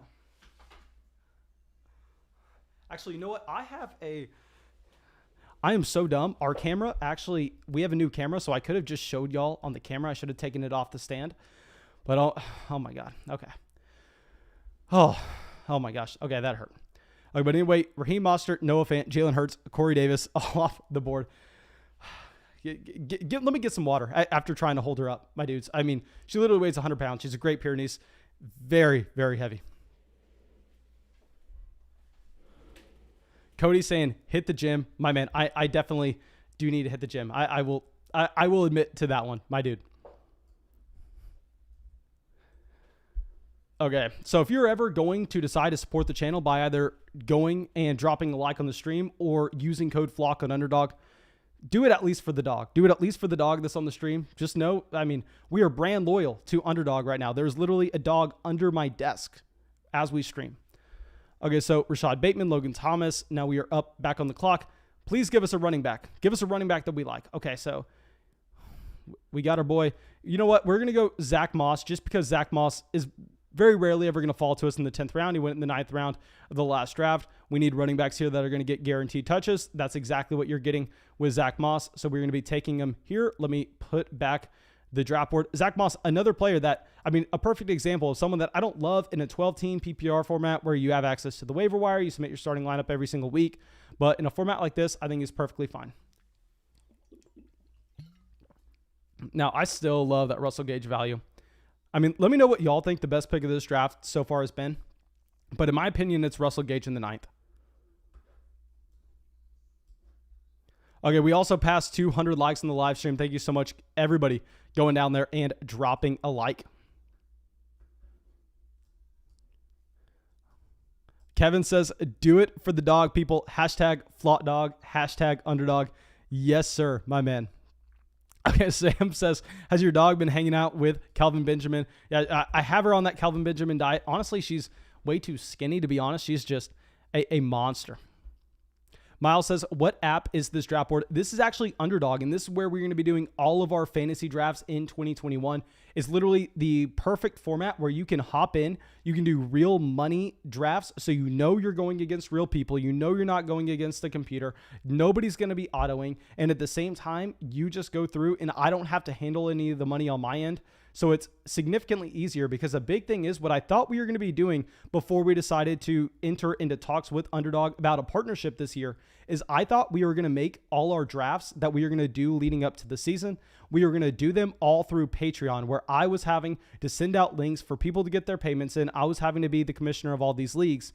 But Underdog is so good in that, I mean, you're able to just hop in a draft with 11 other people. You're able to go up against them, and then you can hop in as many as you want, given the fact that there's no time requirement during the season. So all of your real fantasy football leagues that you need to commit your time to, you can hop into these. You can hop into 15 of these Underdog drafts before, and you don't necessarily have to take away anything from your other leagues. Your other leagues, you're just going to be a lot better at, because you're going to be confident with your drafting ability. Okay, so now let's go through. And Robert says, get Rashad Bateman to complete the stack. I believe that Rashad Bateman was taken before us. Yeah, because, oh my God, we are on the clock. Okay, we can't be checking the chat like this during the $100 draft, guys. We are doing the $100 draft after this one, and I can't be checking the chat like this. We're going to be drafting James Conner yet again. Okay, so our start so far is almost entirely different of what we did last draft. Let me pull this up so everybody can see. Okay, so here in this draft, we started off Tyreek Hill, Calvin Ridley, Chris Carson, DJ Moore, Mark Andrews, Lamar Jackson, Cortland Sutton, Marquise Brown. Okay, so through 8 rounds, we actually had 5 wide receivers. We had 1 running back, 1 tight end, and 1 quarterback. Since then, we have backfilled with 3 running backs in Ronald Jones, Zach Moss, James Conner. So 3 guys that we are confident that are going to have roles on their respective offenses. So I think that's a great job of going through and backfilling after we get that strength at every other position. Y'all know how I like to build my teams is I like to be weak at running back too, and I like to crush you at wide receiver, crush you at the flex, crush you at tight end and quarterback if possible. Okay, so Nick says roast Mike Kelsey over Jonathan Taylor start, Mason. Okay, so I know Kelsey does provide you a big edge in this league in terms of roster construction. So I'm fine with you deciding to take Kelsey over Jonathan Taylor. Now, what I love, Nick, to be completely honest, is your Aaron Jones selection at the 202. Honestly, man, you've had one of the best drafts, in my opinion. If we were going through and looking at this,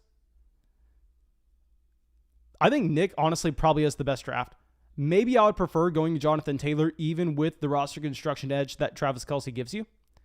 But that is a fantastic start, how you balance out running back and wide receiver value through the draft. Something I need to definitely get better at. Okay, so now that we are going to be up on the clock, we have a couple different ways that we can go.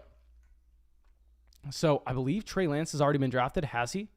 If Lance hasn't been drafted, Okay, Trey Lance has been drafted. Okay, never mind. This is a flock league. I got to remember that we aren't going up against random people. If we were going up against random people, Trey Lance would be available, but clearly he's not here.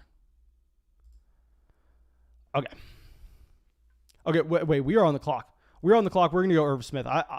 Okay, we need to get way better at live streaming and doing these at the same time. That's why we've gone through and we've done 2 $5 drafts before we have actually gone through and done the $100 league, because I need to get better at actually live streaming these. I was looking and trying to figure out who we were going to be taking and a few picks, thinking about who was going to be gone. And I look up and we have 8 seconds left on the clock. Okay, JN says, I sniped him. My man, I sniped you on Irv Smith. If this was a real league, I'd be happy to trade you Irv Smith for this pick on the clock, probably, because that was not a very well thought out decision. But I guess when we go Irv Smith, we do have the flexibility of maybe not having to go with another tight end after going Andrews and Smith. Most likely still want to go with the third, though, because you know that those tight ends can potentially slide into your flex if they do hit a random spike 2 touchdown week. So it doesn't hurt you too bad by having 2 of them. By having 3 of them compared to having too many quarterbacks on the other hand.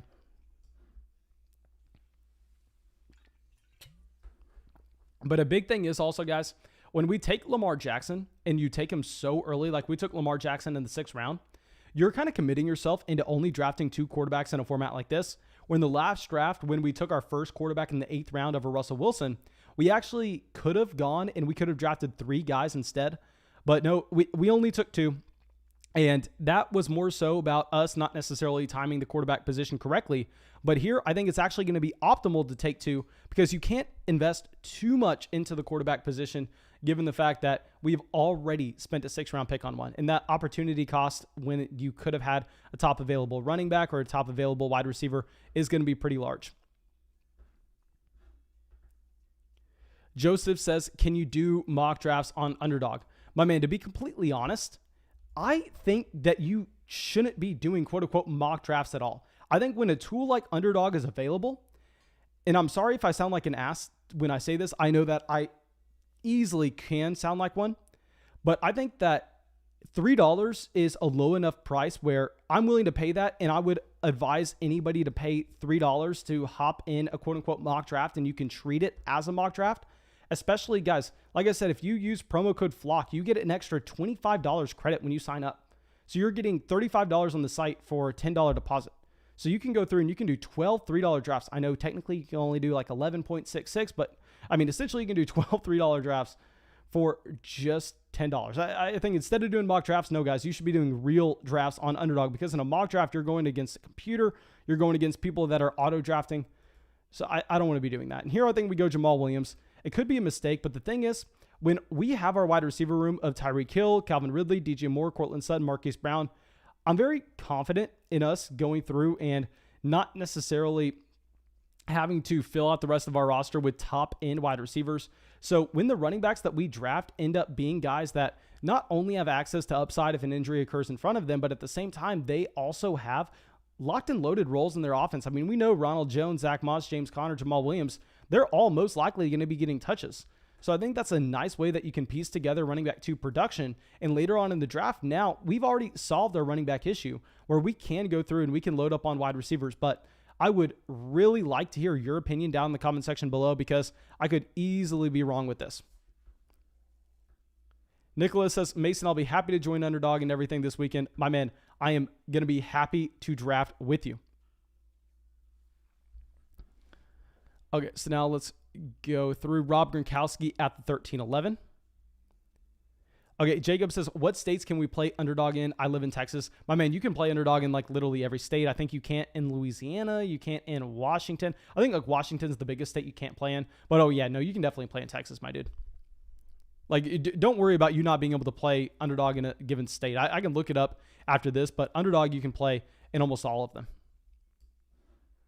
So Rashad Penny, Darrell Williams. Okay, so based on these running backs going off the board in Penny and Williams, guys that we don't know if they have roles on their respective offenses in week 1, I definitely do like our Jamal Williams selection at the 13-07 that much more.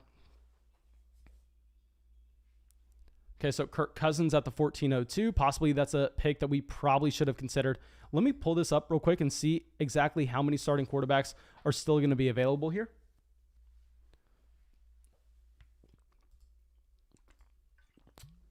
Okay. So I'm surprised to see Sterling Shepard so high in the ADP. I mean, you do have, I guess, a slot role open for him. I don't necessarily know what the targets are going to look like this upcoming year. I think there will probably be some other players that we would consider over Sterling Shepard. But we have Tyrell Williams and Ryan Fitzpatrick going off right before this. So I think what we're actually going to do is we're going to go Rashad Perriman. We took Tyrell Williams in the last draft in, I believe, like not the 18th round, but we took him pretty damn late. And here with Rashad Perriman, I mean, you look at his contract, you know that this is a player that's going to be getting a ton of targets. And I do think that his ceiling is going to be lower than Amon-Ra St. Brown. So I would say in a regular 12-point PPR format, I would prefer going with Amon-Ra St. Brown. But a big thing here is it's a half-point PPR league where you don't have to submit your starting lineup. I think Rashad Perriman's going to be playing more snaps week 1. I think that he's a player that has more spike week potential. So I think Rashad Perriman in this format makes a little bit more sense compared to Amon-Ra St. Brown in a regular standard PPR league. JN says, FBI is at my door. Hold up. Yeah, yes, sir. Yes, sir. Talking about playing in Texas. Jonathan says, been a while, but I'm back and locked in for the 2021 season. Let's go. My man, I better see you out in some of these drafts.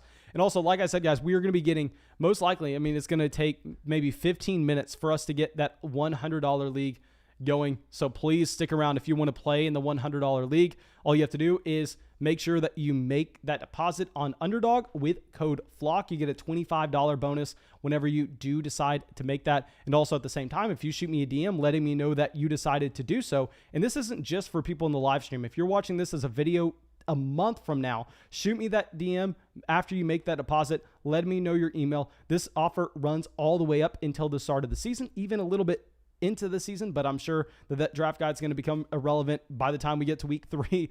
So please consider supporting the channel. Julio says, can I join the $100 league already, or do I need to wait for you to join first? No, do not, guys, do not go to Underdog right now and join any leagues. I have to send out the link in the live chat. I'm sending out the link in the live chat. Don't go and join anything right now. Please do not do that. Okay, that would be really scary. Okay, Shifty Mike says, can you please tell me if this team is any good? My man, please let me know what team name you are so I can check that out for you.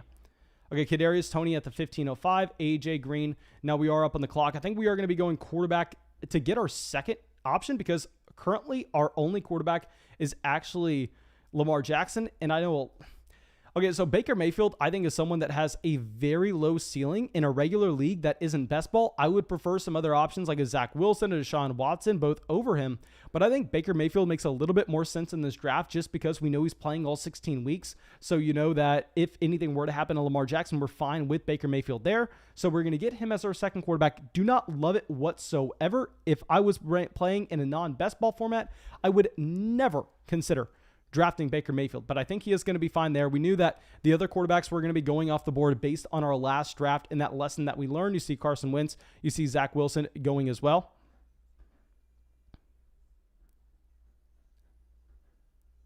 Okay, so now let's go through and see if we should be going running back or wide receiver with our next selection. Okay, I'm sorry. Actually, what we need to do is we need to pull up the draft board so everybody can see it. Let me also hide this video real quick.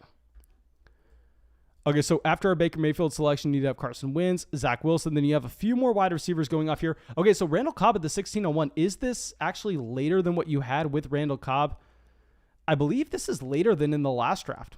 I could be wrong here, but yeah, no, this is definitely later. In the last draft, he went like the 14th round because he went in the same range of a Christian Kirk, and I believe we took Kirk in the 13th. So yeah, Randall Cobb in the 16th. I think you have to look at that, and you have to say that's great value here. And now I think we actually go with our third tight end in Cole Kmet. If we go with our third tight end, we're done drafting quarterback. We're done drafting tight end. We can then focus just on running back and wide receiver. So here we're going to go Cole Kmet as our third option. Pull up the draft board real quick, show y'all we're going to have 2 more picks. I think based on what we've actually decided to do so far, we don't have to lock these into being either running back or wide receiver. I think we can kind of just wait to see what we're going to be looking at later on. Okay, but Talon says, how does my team look? Okay, so let's pull up Talon's roster. Okay, so in the first, he decides to go Barkley, then Waller, then A-Rob, Cooper, Kupp, Kenny Golladay, Darrell Henderson, Trey Sermon, Darnell Mooney, Stafford Fields. I'm just trying to check the roster construction real quick, my man. Okay, so you have 3 quarterbacks. I think I agree with 3 quarterbacks when you go through and you wait until the 9th round to get your first guy. Then at tight end, you decided to go Waller. So when you lock yourself in a Waller, you definitely can only be going with 2 tight ends afterwards. And I know Robert Tonyan, definitely a rising player since Aaron Rodgers is coming back. I don't necessarily think I can get behind taking Robert Tonyan at the 10:07 if you know that there are going to be options like an Irv Smith Jr. in the 12th. But I could easily be wrong in just using hindsight bias and 2020 vision. So maybe I'm wrong in saying that, my dude. So overall, I think the roster construction is, I don't want to say correct, but it definitely looks optimal. Okay, you're definitely going to be having to go with some more running backs here. Okay, no, I didn't see Melvin Gordon. Melvin Gordon at the 11:06 is a fantastic selection. Okay, so that's a great team, to be completely honest. Okay, so let me get back and ready to go real quick. Okay, so wrong thing, my dudes. I am sorry. It's just, this is why we needed to get the practice before the $100 draft, because I wanted to make sure that we were comfortable in what we were going to be trying to accomplish here. Okay, so now Sammy Watkins. Are we going with our dude again? Just putting all our eggs in that Sammy Watkins basket. Okay, so it looks like Xavier Jones slightly going up draft boards right now. So we could be going either running back or wide receiver here. We really have the luxury to go either way.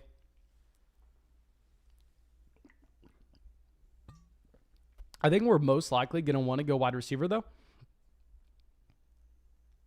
If we go through, mainly we're just looking for players that we think are going to be able to play significant roles in their respective offenses, guys that are going to be able to get snaps. So Jayan is up here. Jayan's had 8 wide receivers. Okay, so we know Jayan isn't going with a wide receiver.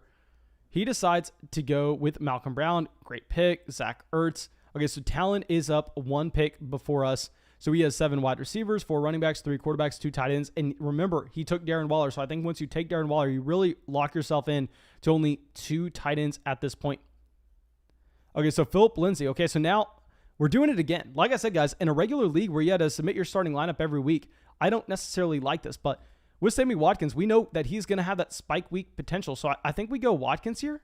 I need to stop pressing that when I try to switch back and forth between this. Yeah, so we're going to go Sammy Watkins as our, I believe, wide receiver 7. Let me count this out real quick. We have Hill, Ridley, Moore, Sutton, Hollywood Brown, Brashad Perriman, and Sammy Watkins. So yes, he is our wide receiver 7 there. And honestly, I think since we have those touches locked in with Ronald Jones, Zach Moss, Jamal Williams, I think I probably prefer going wide receiver in the 18th round as well. I think I probably prefer getting 8 wide receivers on this team, given the fact that we are saving a roster spot on quarterback since we didn't have to draft 3 when we take Lamar Jackson in the 6th. So yeah, we're going to be going with another quarterback in the end. Okay, Blake says, I signed up too early. I think I effed myself. My man, please let me know what you were talking about. Or if you signed up for a public $100 league instead of the one that we are hosting, the private draft, please, I would recommend that you just back out. I'd imagine that you would be able to easily back out from that context unless you're already drafting. If you're already drafting, I'm sorry, my dude, I can't necessarily help you out. Okay, Andrew says, guys, I'm not trying to spam. Okay, Andrew, where's your message? I see Andrew says, guys, please. Okay. Okay. Okay, Andrew, I have no idea what you're saying there. I have no idea. Okay, so OJ Howard in the 18th round is kind of intriguing just as a tight end that, I mean, if you miss out on getting any other options, you could throw a shot. The problem is the injury was so severe last year that I think that he possibly comes back and he's a tight end 3 right now. I mean, tight end 3 in his own respective offense. Okay, so Dawson Knox. Yeah, I honestly probably prefer Dawson Knox in fantasy at the moment. Okay, so, but if we pull this back up, so I know we said we were going to be going wide receiver. Possibly we go running back. I mean, Darrington Evans is a screaming value here. It's either Van Jefferson or Darrington Evans. Josh Palmer, not too interested in. Okay, how many starts do we think we get between Van Jefferson and Darrington Evans? I think, honestly, we go Evans. I'm probably making a massive mistake here. If Darrington Evans gets any passing down usage whatsoever, that was a great pick. If we have a full 17 games from Derrick Henry, not a single injury, obviously, that's a wasted selection. Okay, guys, like I said, we are going to end this draft after we get through this draft board. I want to show off the draft board. Then we are going to be going through and we are going to be starting that $100 format. So please just make sure you are checking the general chat because that is where I'm going to be sending it out. And if you want to hop in, literally all you have to do is click the link. And I'm sure that it's probably going to take about 5 minutes to fill, given the fact that it's a $100 league, not a $5 league. So, yeah, guys, do not go and click on any of the leagues in the lobby right now. I'm starting it. I'm sending it in the chat for everybody, just like we did with the previous 2. Okay, so this is our final roster here. And let me turn on the video. Let me switch this over. And I'm going to be starting a $100 league, sending it in the live chat. Please don't go over to the lobby or anything of the sort. Okay, so we're going to be starting a 12-person $100 league. Okay, create a private draft. Okay, so we got it. We're going to grab that link so I can send it out in the chat. Okay, my dudes, here it comes. Sending it out. CMC says, are your rankings available to everybody? As of now, my rankings are only available on Patreon. But like I said, my rankings are in that 2021 draft guide. So if you decide to join Underdog with promo code FLOCK, you shoot me a DM. I will get you those rankings and that draft guide. Okay, so, but I just sent out the link for the $100 league. Okay, so it looks like we have a couple people trickling in. Hopefully this sucker ends up filling. I should probably send out a tweet as well. Okay, so it looks like we got 4 out of the 12 so far.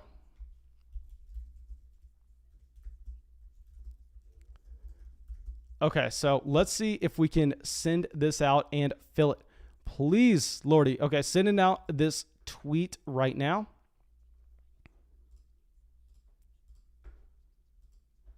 Okay, let me also send this out on the Discord chat because we're firing all guns right here to fill this $100 league. I am telling you that, my dudes. Okay, so JN is saying he's in. Okay, so it looks like we got 5 people in this draft. Let me fire up the Discord chat, send this out. Okay, so it looks like we got 6 people in the chat, so we're just waiting for 6 more people. Okay, so this is nerve-wracking right now.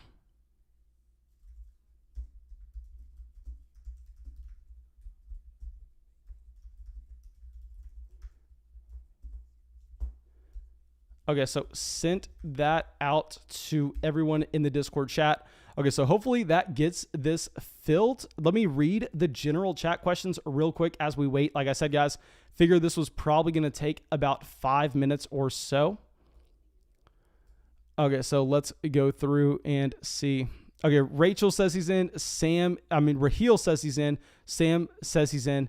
Andrew says, first big underdog league. Yes, sir. This is our first big one. Okay, so it looks like we have 7 people in, so we are just waiting for 5 more, I believe.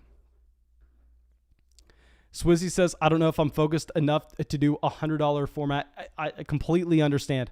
My dude, I am nervous as well. Like I said, I am live streaming this, so if anything, you're joining to take my money, to be completely honest. Okay, so sending that out in the chat. Yes, Mark, this is a redraft league.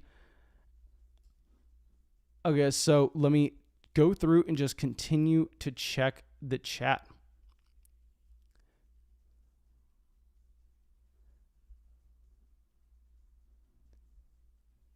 Okay, so Tyler says, Cook and Metcalf trade for Taylor, Kittle, and Adam Thielen. Who wins the trade? Okay, so I honestly think we prefer Taylor, Kittle, and Adam Thielen if this is going to be a tight end premium format.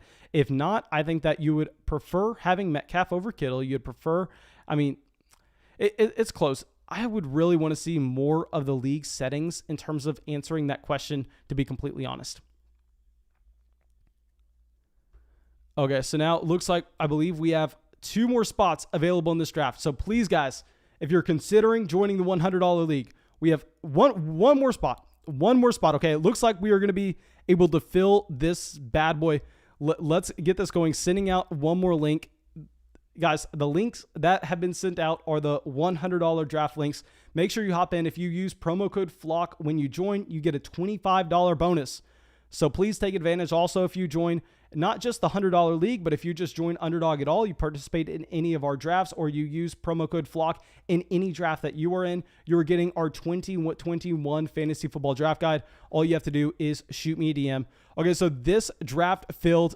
Thank God. I was a little bit worried that it was not going to, but we have our $100 league underway. We pull the 102. Okay, so Dalvin Cook on the way, incoming. Okay, so the 102, thank God we don't get the 107 again. Now JN gets the 107. Okay, so he has seen us draft there back-to-back drafts. Oh my gosh. Okay, so this is nerve-wracking, my dudes. This is nerve-wracking. Drop a like on the stream if you have not already. And let's get this underway. 25 seconds. And if you're in the general chat right now and at the same time you're in the draft, please let me know so I know who I'm going up against. Okay, so let's see if we have any familiar names out here. Mr. Padilla out here, my man. Okay, so we have a couple people from the Flock meetup. We have Mr. Padilla. We have JN, of course. We have Deets out here as well.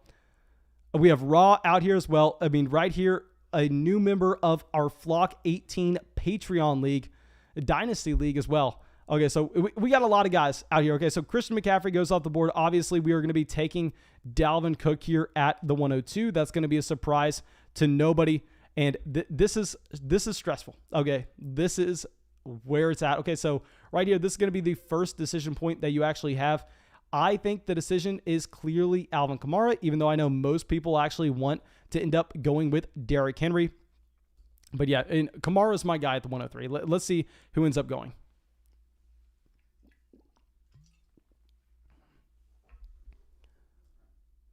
Okay, so it looks like maybe, was that an auto? Let's see who goes. Okay, so Derrick Henry goes. Hard to tell if that was an auto pick or not. I'm assuming it's not going to be an auto pick.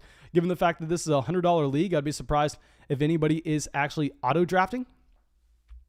Okay, so we have Alvin Kamara at the 104.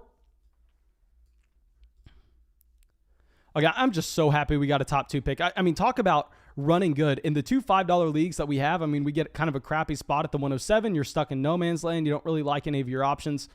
But, I mean, at the 102, you love coming away with Dalvin Cook. You love going through and just starting your draft like this. And, guys, if y'all are just now joining this live stream, we are going to be doing these drafts every single night, and I want to be going up against as many of y'all as I can. So please make sure you go join Underdog with promo code FLOCK, because we're going to be live streaming these every night. I'm going to be sending them out in the general chat on YouTube, as well as we're going to start the stream every time by sending out a link over on Patreon. So yeah, this is a very fun start. Okay, so Zeke and Barkley. Now Alvin Kamara goes at the 108. Okay, so it looks like Kelsey's going to be falling a little bit here. Also, let's see where Taylor goes, because Taylor in the last draft went at the 112. Also, let me know if y'all can see this just fine. I should probably expand this side of the screen a little bit. Okay, there we go. Okay, I will say, guys, I think once Davante Adams comes back, I think you kind of have to be taking Davante Adams there. I could easily be wrong, but I mean, I'm just going to be so high on Davante Adams. Sam says he's at the number 4 spot. Okay, so Chinatown is Sam. He ends up getting Alvin Kamara at the 104. Okay, so let's see where he goes after this. Now, Davante Adams falls to the 111. I mean, that is a fantastic selection of Davante Adams. Okay, so let me see. Nicholas says Mason. Let me slide this over real quick. Says, Mason, how do we know what completion the flock is in? I do not know what you're asking there, my man. Oh, competition, the flock is in. Okay, so guys, please don't be joining random competitions if you're wanting to draft with us on a stream. What I will do is it's going to be very simple. I'm going to be going through, and whenever we are filling the draft, I'm going to be sending a link out in the general chat, and you just click on the link in the general chat. We're going to be doing that every single night. Don't be going and trying to join a random competition thinking we're going to be in there. If you want to play in a random competition to prepare, that's completely fine. But I'm not going to be in that draft. I'm going to be in the draft that we are hosting on the stream, where the links are going out in the live chat. Okay, so Aaron Jones, Joe Mixon. I mean, okay, so here, this is this is the best start you can honestly probably come up with. Davante Adams, Aaron Jones. I'm kind of jealous. I thought we had it good at the 102, but if you're pulling both the Packers players that should be drastically rising with the news of Aaron Rodgers, I mean that is an exciting start.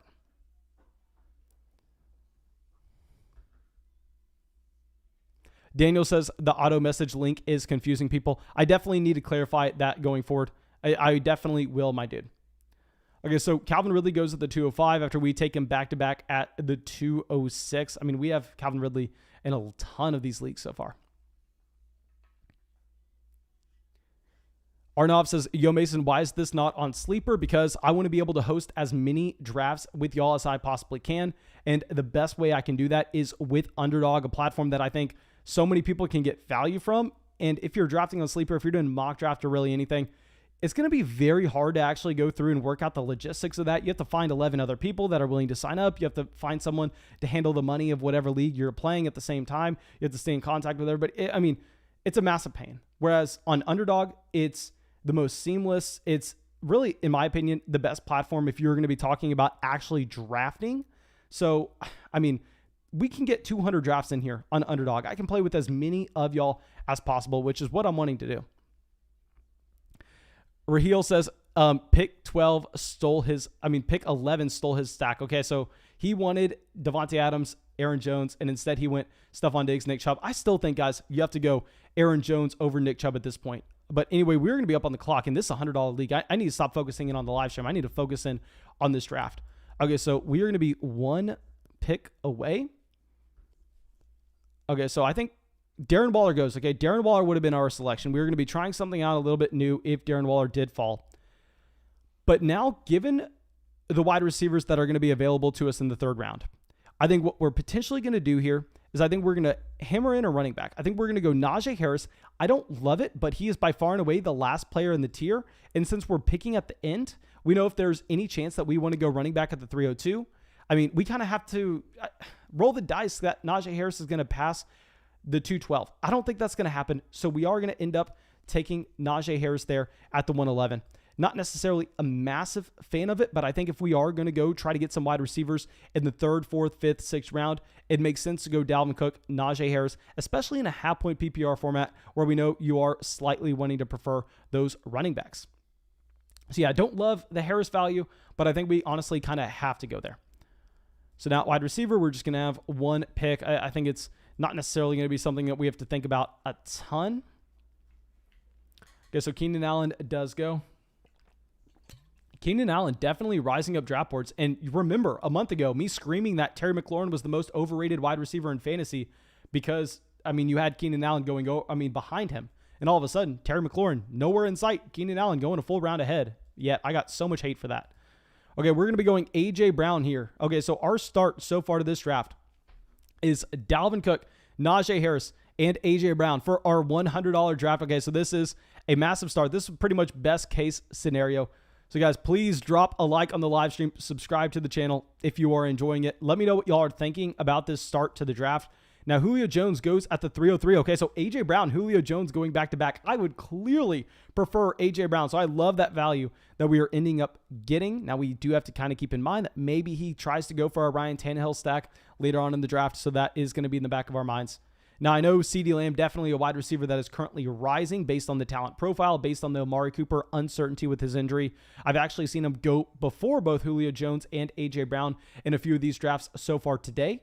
Now, I will say that we definitely prefer having CeeDee Lamb over Julio Jones, but I think you do end up having to take A.J. Brown over CeeDee Lamb every single time.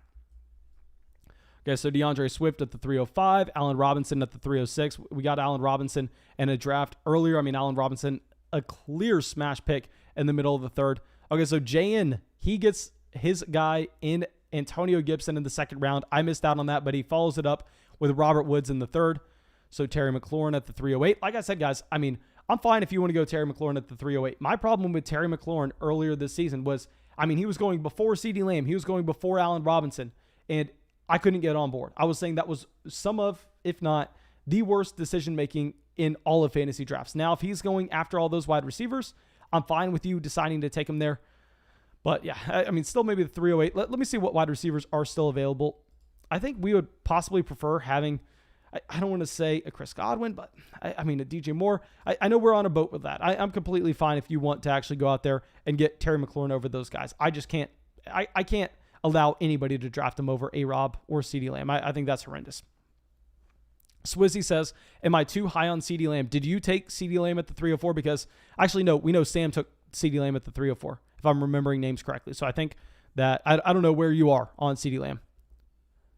Okay, Ron says, I'm torn between Dalvin Cook and Derrick Henry at the 102 spot. I assume you like Dalvin Cook. Yes, sir, you have to like Dalvin Cook. You look at the utilization in the passing game compared to what Derrick Henry has. I mean, it's a clear choice in my opinion, based on the fact that if you're betting on Derrick Henry, you're betting on a 27-year-old running back that just lost his offensive coordinator. And at the same time, we know that he's getting no usage in the receiving game. So for him to be a top 5 running back, he literally has to rush for over 2,000 rushing yards to do so. I'm not making that bet. I would much prefer going with a 3-down bell cow in Dalvin Cook, getting targets out of the backfield. Alan S. says, are we doing this again tomorrow? Yes, we are doing this again tomorrow. We are doing this again the next day. We are doing this again the day after that. We are doing this again, I believe, the day after that. The day after that one, I'm going to have to check my schedule, but pretty sure we're doing it. No, of course we're doing it. We're doing this every single day until the start of the season because, I mean, it's literally my job to be the best fantasy football analyst I possibly can. And I think that the number one way that you can actually improve in fantasy football is by going through and loading up as many of these underdog drafts as you possibly can. So yes, we're doing these all the way up until the start of the year. Okay. Arnav says, would you have taken Darren Waller over Najee Harris if he fell to you? Yes, I would have taken Darren Waller over Najee Harris most likely. I mean, it's impossible for me to say just because we didn't have to make that decision, but I was planning on taking Darren Waller. And because when you take Waller, you just get such an edge in terms of your roster construction where you only have to take 2 tight ends, and it really gives you another spot for a wide receiver later on. Okay, so now it's a $100 league, so let's stop paying attention to the chat. Let's start paying attention instead to the draft board. Okay, so we were definitely going to want T. Higgins if he fell to us. Okay, so if we're talking about stacks, really no stacks that we can look at and get excited about. Now, QB, I technically got Josh Allen. I don't know how excited we can get with that. At running back, we don't necessarily need to force anything. at wide receiver. Oh my God. We're in a gross spot. Oh my God. I do not like this pick at all. Since this is a half PPR format and it's best ball, honestly, I think I go Josh Jacobs. I'm going to go Jacobs. I don't like it. I wouldn't recommend doing it in a full PPR, but it's best ball. I think when you lock in those running back touches where you can get them, it makes a lot of sense, and it's going to allow us to hammer in wide receiver later on when we get those 3 running backs to start. So it's a little bit of a different build. In a half PPR format, I think you give a slight bump up to Josh Jacobs. We actually break down exactly the kind of adjustments you need to be making going from full point PPR to half point PPR to standard in our not our rookie draft guide, in our 2021 fantasy football draft guide. Like I said, you sign up for Underdog with promo code FLOCK. You get access to that draft guide, literally the best deal you could possibly ever have. I don't know why you wouldn't do that. Okay, but we need to figure out our next pick at the same time. Okay, Deontay Johnson goes. I'm going to be doing something I know a lot of people are going to scream at me for doing in the draft. I'm going to be going 4 running backs to start this draft. We're going to go 4 running backs, and it's going to give us the luxury of not having to draft another running back the entire time. We're going Travis Etienne at the 502. And honestly, I'm excited about this. I know this is a $100 league. Put my money where my mouth is. We started this draft with Dalvin Cook, Najee Harris, A.J. Brown, Josh Jacobs, Travis Etienne. In a best ball format, these other members of this draft, they can't go through and just go, let's punt the running back position. We'll pick them up off waivers as they pop up. There are no waivers. You have to be comfortable with every position you have going into the draft. So I think when we take Travis Etienne at the 502, and we have 4 of the top running backs in fantasy, I think what we're actually going to find is we're going to find some running backs going a little bit too high later on in the draft. We're going to get some wide receiver value pushed down to us. I know it's a risky proposition, but it's one that I am willing to risk. Okay, Luke says, Mason, not sure if you saw my comment on your Pittman video earlier, but I'm a Colts fan, so I put my input on it. I think he'll fit into the Alshon Jeffrey type role. I'll definitely check it out, my man. I have not had time to do it. I probably honestly won't have time to do it tonight because after this, let me pull up my little to-do list right here. Like I said, it's already 10 p.m. with where I currently am living. And let's count how many Patreon podcasts I need to record tonight. We got 1, 2, 3, 4, 5, 6, 7, 8, 9, 10, 11, 12. I need to record 12 podcasts tonight, breaking down teams for people over there on Patreon. I'm sure that I have a lot of DMs that I need to get to at the same time regarding getting people their draft guides for 2021 that have signed up with the promo code FLOCK on Underdog. So yeah, I'm sorry I'm not going to be able to check out the comment section just right now. I'll definitely try to get to it tomorrow, but we have a busy night ahead of us. Okay, so CMCV says, why is Waller going ahead of Kittle? I actually believe that George Kittle's the better talent, but if you're talking about volume in fantasy football, Darren Waller is playing on an offense where he's competing for targets with Henry Ruggs and with Bryan Edwards. I mean, he's going to get every single target there compared to George Kittle, who's playing on an offense with a rush first quarterback, also has Brandon Ayuk, Andy Bo Samuel, Jalen Hurd. I mean, so I've actually made a video breaking that down in depth. Literally just look up Darren Waller versus George Kittle, Fantasy Flock Network. And I think that, honestly, that was probably one of our best videos. It didn't do that well in terms of its views it got because people don't like that style of format.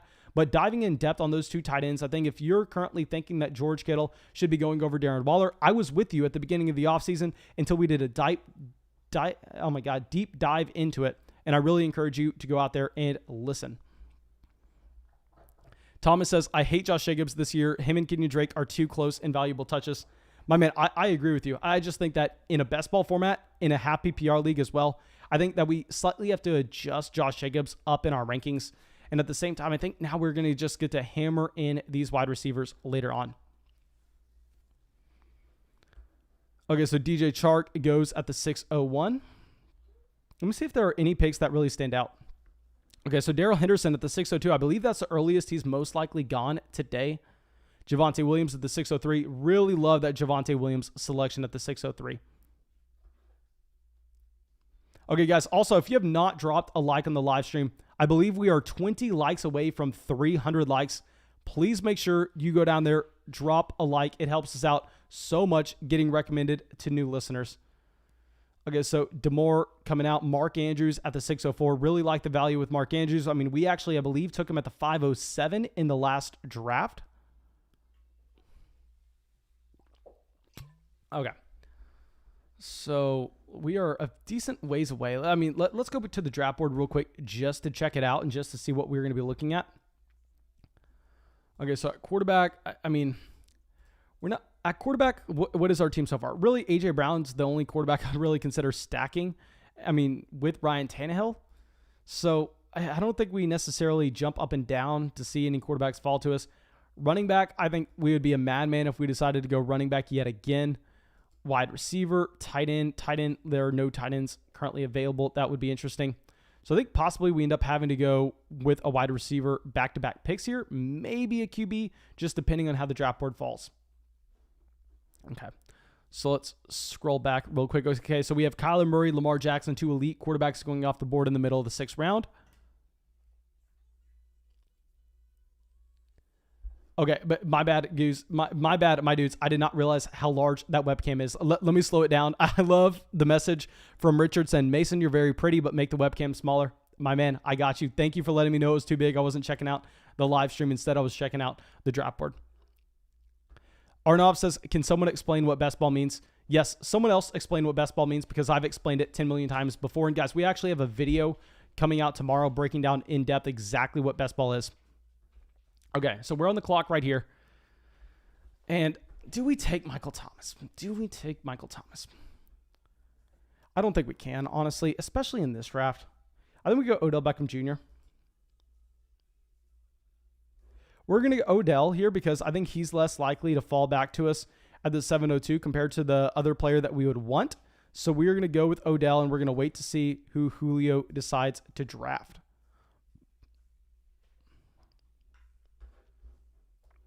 Okay.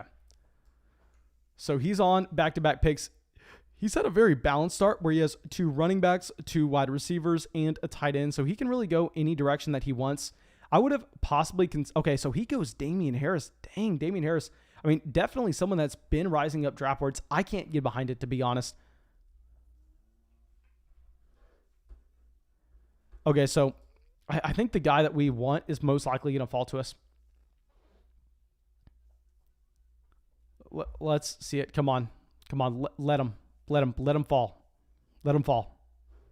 Okay.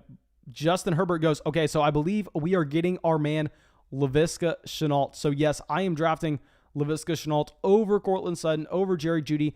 And if this was a regular league where it was not best ball and you instead just submitted a starting lineup and you could just go through and bench Michael Thomas until he was healthy, we'd be fine with that. But no, in a best ball league, we definitely have to be pushing him down. We're going to go with Laviska Shenault. Let's make sure we get that in before we time out at the 702. I know that's going to look like a reach as our wide receiver 3. I'm really happy with it, though. Yeah, Nicholas knew we were taking Laviska. I mean, I honestly wanted to take him over Odell. I just thought that those were the 2 players that we clearly wanted, and Laviska had a much higher shot at falling to the 7th round compared to Odell Beckham Jr. So yeah, this is our start so far. We have at running back, Dalvin Cook, Najee Harris, Josh Jacobs, Travis Etienne. At wide receiver, we have A.J. Brown, Odell Beckham Jr., Laviska Shenault. Please, guys, let me know what you think. And, of course, if you think that you're significantly better than me at best ball, the best thing that you can do to take my money, just completely crush me in these drafts and show everybody that's watching the stream how much better you are than me, is go to that link in the chat. Use promo code FLOCK, sign up, get our draft guide so you know exactly what we're going to do so you can even beat me to the ground that much harder. Okay, so let me slide this down just slightly so everybody can see what this is. Let me actually just move that down so we can get a little bit more of the draft board. Okay, so Jerry Jeudy does go there at the 706. Mike Williams at the 707. Like I said, guys, I mean, I think this is a range where I'm completely fine drafting Jerry Jeudy, Courtland Sutton. I mean, we've drafted both wide receivers in the 7th, 8th round in these drafts. I think the problem is, at least when we're talking about both Jerry Jeudy and Courtland Sutton being massively overvalued wide receivers, that's when they're going in the 5th round. And when they're going in the 5th round, I could never, ever think about drafting either option. But if you're getting them in the 7th, 8th, that's perfectly fine. Tyler Boyd at the 708, because, I mean, Laviska Shenault, in my opinion, is a very similar wide receiver to Jerry Jeudy, and at the same time, he has Trevor Lawrence throwing him the ball compared to Drew Lock. So, of course, we're going to be going with Laviska Shenault there. Nicholas says, I like the draft, Mason. I think you can get great value at wide receiver next few rounds as well. Oh, Lord, guys. I just heard some thunder, and I got to take the dog outside to go to the bathroom after this. We got caught in a storm earlier today. That's what I was talking about this with some people on Patreon, but we actually just moved to Tampa, Florida, which I'm sure. Let me close my door real quick.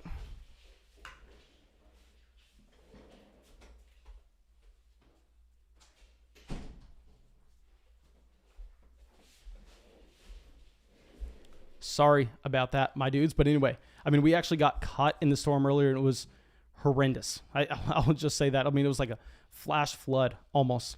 Okay, but A.J. Dillon goes at the 801 here. Okay, so that's a full round ahead of where A.J. Dillon has been going in these drafts. And I think he's going to continue to rise, to be honest. When people understand what kind of weekly role he's going to have, as well as the baked-in upside if anything would happen to Aaron Jones, we've talked about it over and over and over again, so I'm going to keep my mouth shut. But I want to make sure that if you're in a draft, especially with your casual friends who aren't necessarily that knowledgeable about fantasy, that you're going out of your way and you're trying to get A.J. Dillon on as many of your rosters as possible.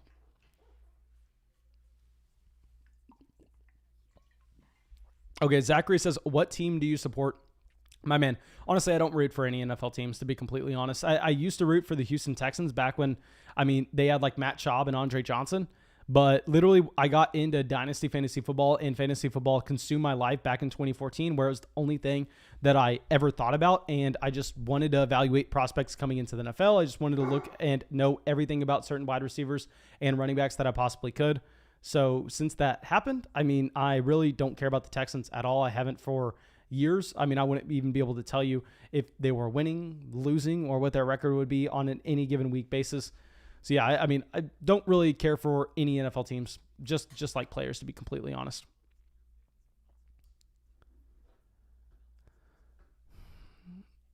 Okay, Matthew says, a friend of mine lives in St. Pete, and he said it rains every day at like 2 p.m. like clockwork. My man, it literally has rained like every single day I've been here. Okay, so Michael Thomas at the 807. I think that's good value for Michael Thomas. I mean, if Michael Thomas would have fallen to us at the end of the 8th, we would have been taking Thomas. I mean, definitely we would have been taking Thomas. Okay, so now that we are going to be on the clock, we have drafted 4 running backs, 3 wide receivers. We have yet to take either a quarterback or a tight end, so we definitely need to keep that in mind as we are 3 picks away right here. Okay, so Deebo Samuel does go. So if we were going through best quarterback value currently is going to be Rodgers. Best. Okay, so Rodgers goes. Thank God. Wanted Dallas Goedert here. Dallas Goedert's my man. Okay, so we're going to get Dallas Goedert as our first tight end here. And someone said, and I'm not even going to go down that road, but anyway, I'm happy about this. Okay, so now our team so far at running back, Dalvin Cook, Najee Harris, Josh Jacobs, Travis Etienne.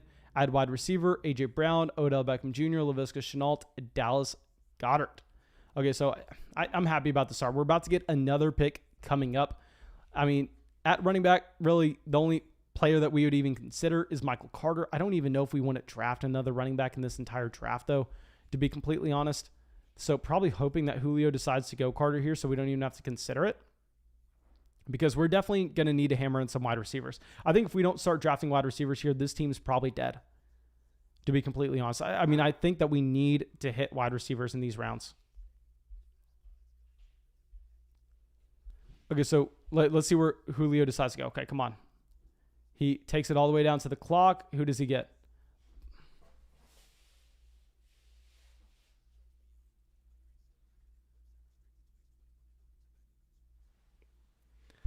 Oh, my God. Oh, my God. Are you kidding me? Okay, so McCall Hardman was clearly our guy. Now, oh, my gosh. Okay, now it looks like we're going Jalen Waddle. A significant teardrop for me. A significant teardrop. McCall Hardman was my man. Oh, my God.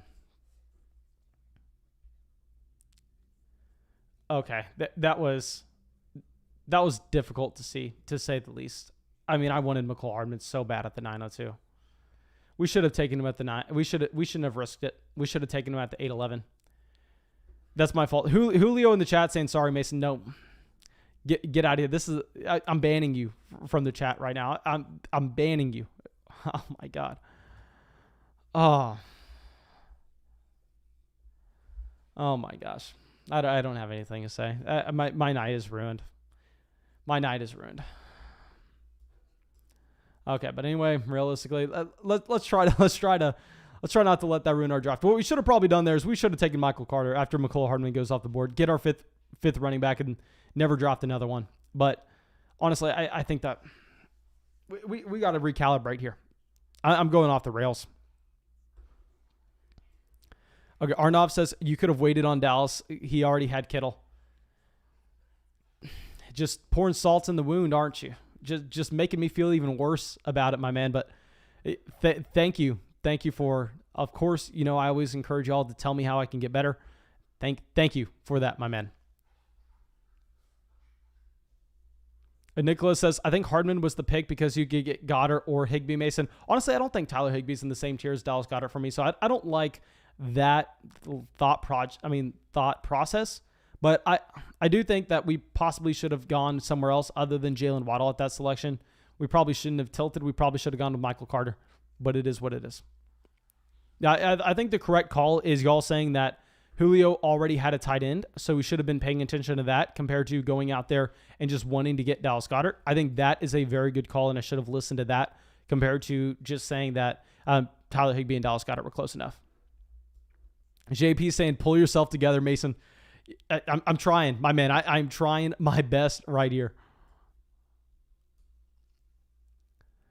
Okay, so Tony Pollard at the 9-12. I mean, I guess we can tell ourselves that Will Fuller was dealing with an injury at practice today, according to JN, who reported that to us on Twitter.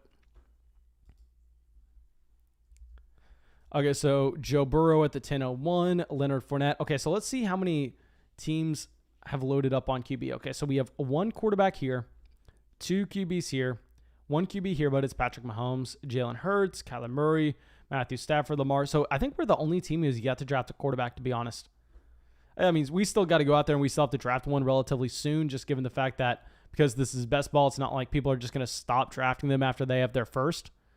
So, yeah, we still have to go out there. We still have to be targeting these quarterbacks, but not necessarily as aggressive as we previously.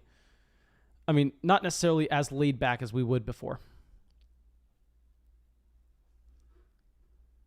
Okay, so let's go through. And Curtis says he would rather have Jalen Waddle over McCole Hardman. Thank you for trying to make me feel better, my man. But one has Patrick Mahomes throwing him the ball, and the other one has Tua Tagovailoa. So I think we prefer the wide receiver attached to Patrick Mahomes. Okay, so Tony Pollard, Leonard Fournette, Latavius Murray. What we need to see is we need to see more of these damn running backs coming off the draft board.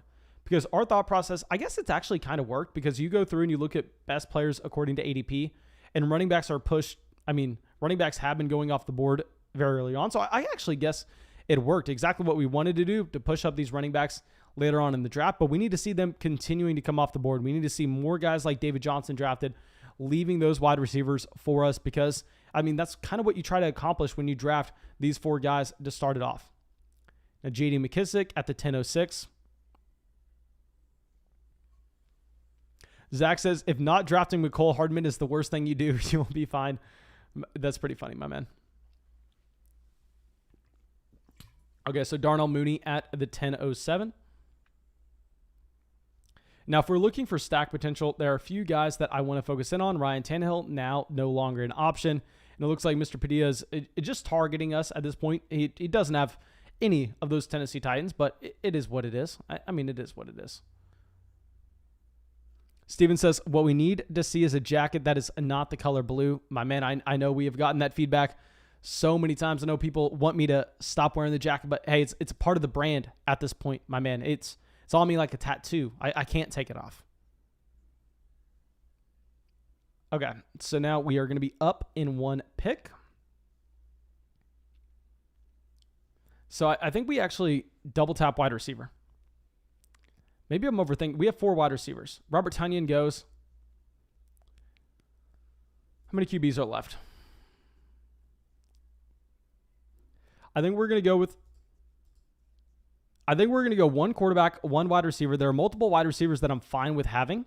So it's so important here that we actually get Trevor Lawrence on this team, given the fact that we have Travis Etienne, we have Laviska Shenault. So that completes multiple stacks. And I think that getting Trevor Lawrence is an important stack with Travis Etienne, because the main reason why you're drafting Travis Etienne is because we're betting that he's going to be a great passing game option. So I think that makes a lot of sense as a draft pick.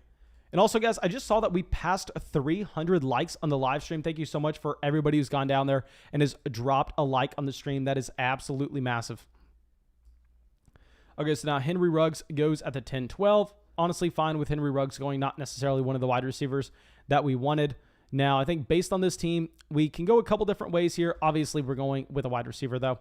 I think the wide receivers that we'd be looking at, I mean, Devontae Parker currently dealing with an injury. I mean, he was added to the PUP list, so I don't think we're going with him. It's either going to be between Elijah Moore or Rashad Bateman. And personally, I mean, I definitely would have gone with Elijah Moore without thinking about it before Jamison Crowder restructured his contract. Maybe we go Marvin Jones.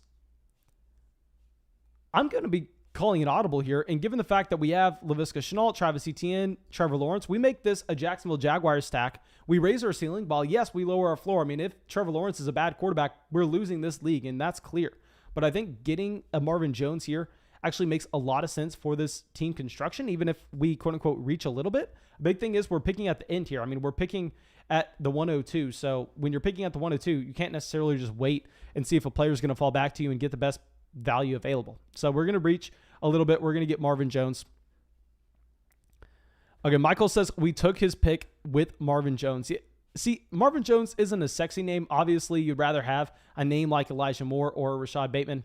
But I think for the roster construction, most likely the correct pick. Arnav saying, great audible. Thank you, my man. Thank you for that. Okay, so Elijah Moore at the 1104. Okay, Ron says, what's the earliest you would draft Waller or Kittle with the 102 pick in a 10-man league PPR? Okay, so a 10-man format, I actually want to be bumping up the tight end position. We talk about this in depth in our 2021 Fantasy Football Draft Guide and why I think that tight ends are actually more valuable in a 10-man league compared to a 12-man league. Now that, of course, you can always find on Patreon if you want to get the draft guide that way.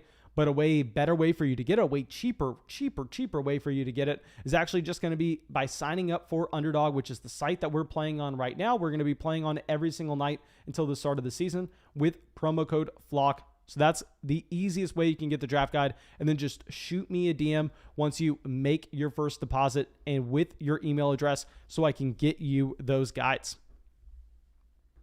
Aaron says, when is Parker not dealing with an injury? Good point, my dude. Good point. Okay, Logan Thomas, a fantastic value at the 1108. Honestly, Logan Thomas, I would have possibly been considering if we didn't desperately need a wide receiver at the 1102. As a tight end that just restructured his contract, I understand that he's getting more target competition coming in with Curtis Samuel and Dyami Brown. But what's so funny, and I mean, it shows you how the fantasy football community just kind of picks and chooses their battles and their narratives. I mean, Terry McLaurin sees an offense where Curtis Samuel, Dyami Brown, and Ryan Fitzpatrick are all added in, and everybody focuses in on some massive quarterback upgrade that he gets and ignores any kind of target competition that could be possible. And you see Terry McLaurin's price jump up. Whereas you get Logan Thomas, he gets a quarterback upgrade, he gets more target competition, and Logan Thomas, who was the tight end 4 last year, all of a sudden crashes down after being a fantastic option in his first season at tight end. So Logan Thomas, I love that value at the 1108. Okay, so Trey Lance did the 11-12. I honestly wanted Trey Lance to fall back to us. A big thing is when we're drafting our quarterback 1, I feel like Trey Lance can't be that option. I mean, if we're getting a Russell Wilson, just say in round 7, round 8, then I would love coming away with Trey Lance as our second quarterback, someone that has an elite level ceiling. But if we're going to be drafting our first QB, we need someone that's playing all 16 weeks, which is a big reason why we decided to go out there and get Trevor Lawrence.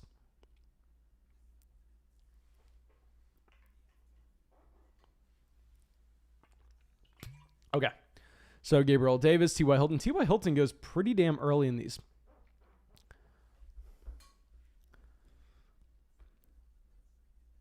Okay, so Traquan Smith. Okay, I definitely prefer having Traquan Smith over T.Y. Hilton, Gabriel Davis. I mean, Traquan Smith, a wide receiver that I didn't necessarily want to say took a massive jump up in regular formats with the departure of Michael Thomas, but he's someone that we know has spike week potential. So I think in a best ball league, I'm actually a lot more interested in Trey Smith than I would be Traquan Smith than in a regular format. Okay, so let's pull this up real quick. Let's try to figure out who we are going to be drafting. And also, I need to, whenever I pull it and switch it over here, we need to scroll that down so y'all can see the draft picks as they go off the board. Please remind me to do that, my dudes. I'm going to get more comfortable drafting on this format. I promise y'all that. Okay, so there are a few things that we could decide to do here. We could decide to go QB. We could go any different way, to be honest. Running back, best available would easily be Jamal Williams or Devin Singletary, in my opinion. We have Paris Campbell going off the board. So now, wide receiver, you have nobody I like. I mean, Jalen Reagor, but Jalen Reagor, I believe, actually, no, I believe there was a report coming out today saying Jalen Reagor was pretty bad during the first day of training camp. So here, let me see what the team, do they have 2 tight ends? No, they don't. We're going to go Irv Smith. I believe we're taking our second share of Irv Smith here. Maybe we're taking him a little too early, but I think given our roster construction where we have 1 quarterback, we had 4 running backs, 5 wide receivers, and we only had 1 tight end. That 1 tight end was Dallas Goedert. I think bringing in Irv Smith does make a lot of sense. So I'll show you all the team after this. Let's just make sure we know who we are going to be drafting with this second selection.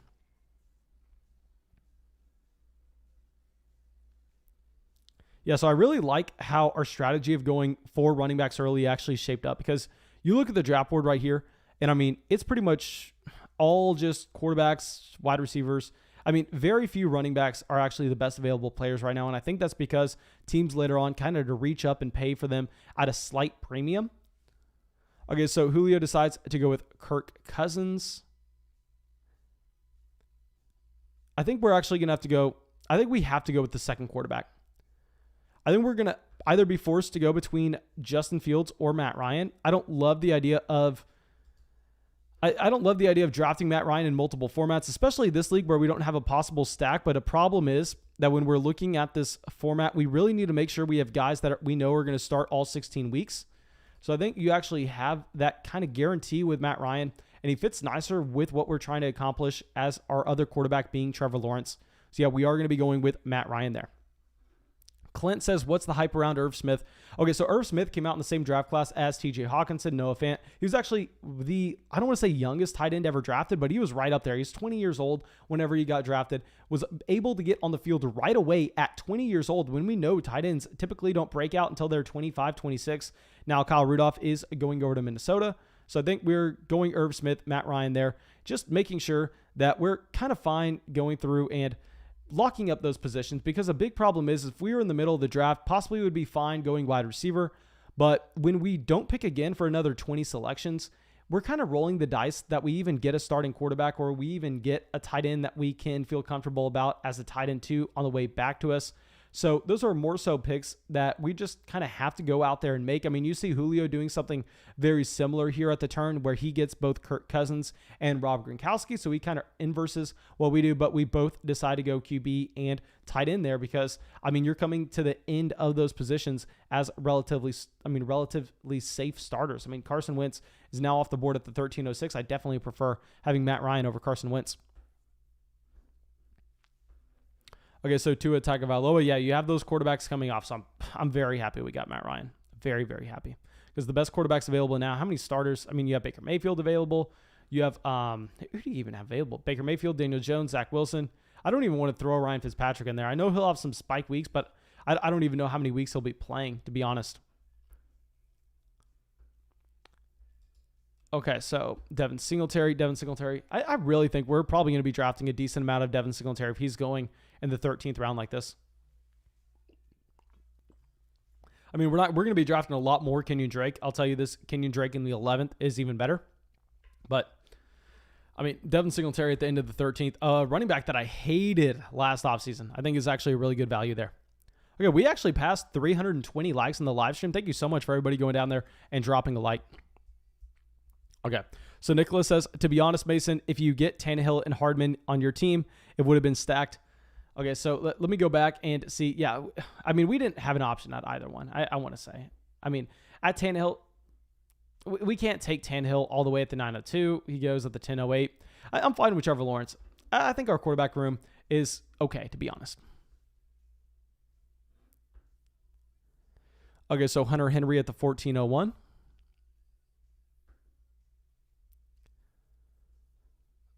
So where did Jonnu Smith go? Is Hunter Henry going before Jonnu Smith in this draft? I guess we got a little bit of a New England stack going on here. Okay, Raheel says, thoughts on my start at 12? Yes, sir. Let me pull this up. We'll hide that video real quick. Pull it up to 12. Okay, so Diggs, Godwin, Claypool, Chark, Fuller, Jacoby Myers at wide receiver. So, I mean, you start very heavy on 5 wide receivers in the first 7 rounds that you can feel confident in. At running back, you got Nick Chubb, Chris Carson, A.J. Dillon, Tony Pollard.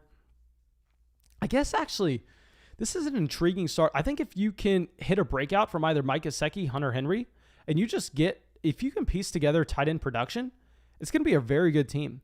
Because I think you're going to be probably league average at running back. You're going to be dominant at wide receiver. You're going to be very good at quarterback. So really the only position you're going to be weak is tight end. And if you do have a hit from a Mike Gesicki, we know as the size, speed profile where he could go out there and have a ton of upside.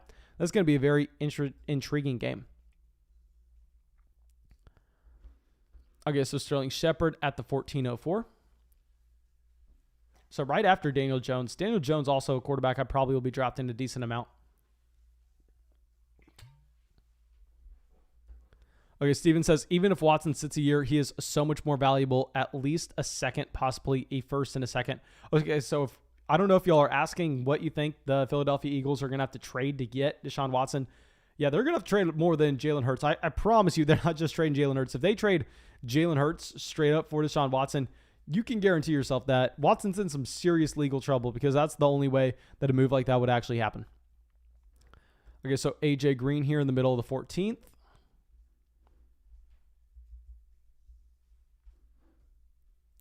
Okay, Sam says, thoughts on my team at 4? Yes, sir. I'll pull that up. And like I said, guys, I mean, you have to be ready for me to make fun of your team if you join one of these drafts. I'll be the first one to admit I get things wrong all the time. I have horrible drafts sometimes. But, I mean, I'm going to make fun of your teams in some of these drafts if you decide to join with us on the stream.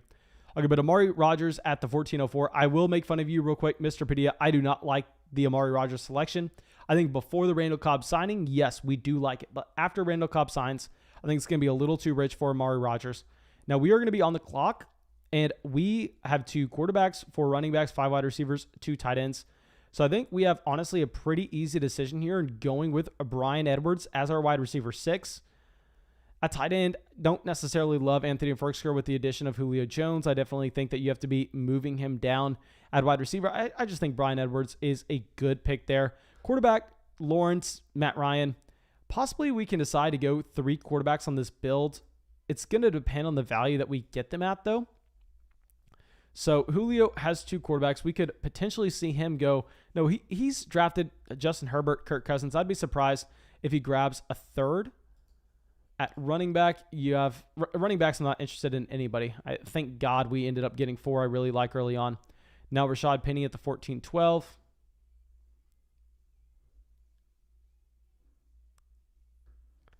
So wide receiver, I don't know where we're going to go here. Because, I mean, I guess we can get Ebron later on, so we don't have to take a tight end here. Wide receiver, it would pretty much be Brashad Perriman yet again.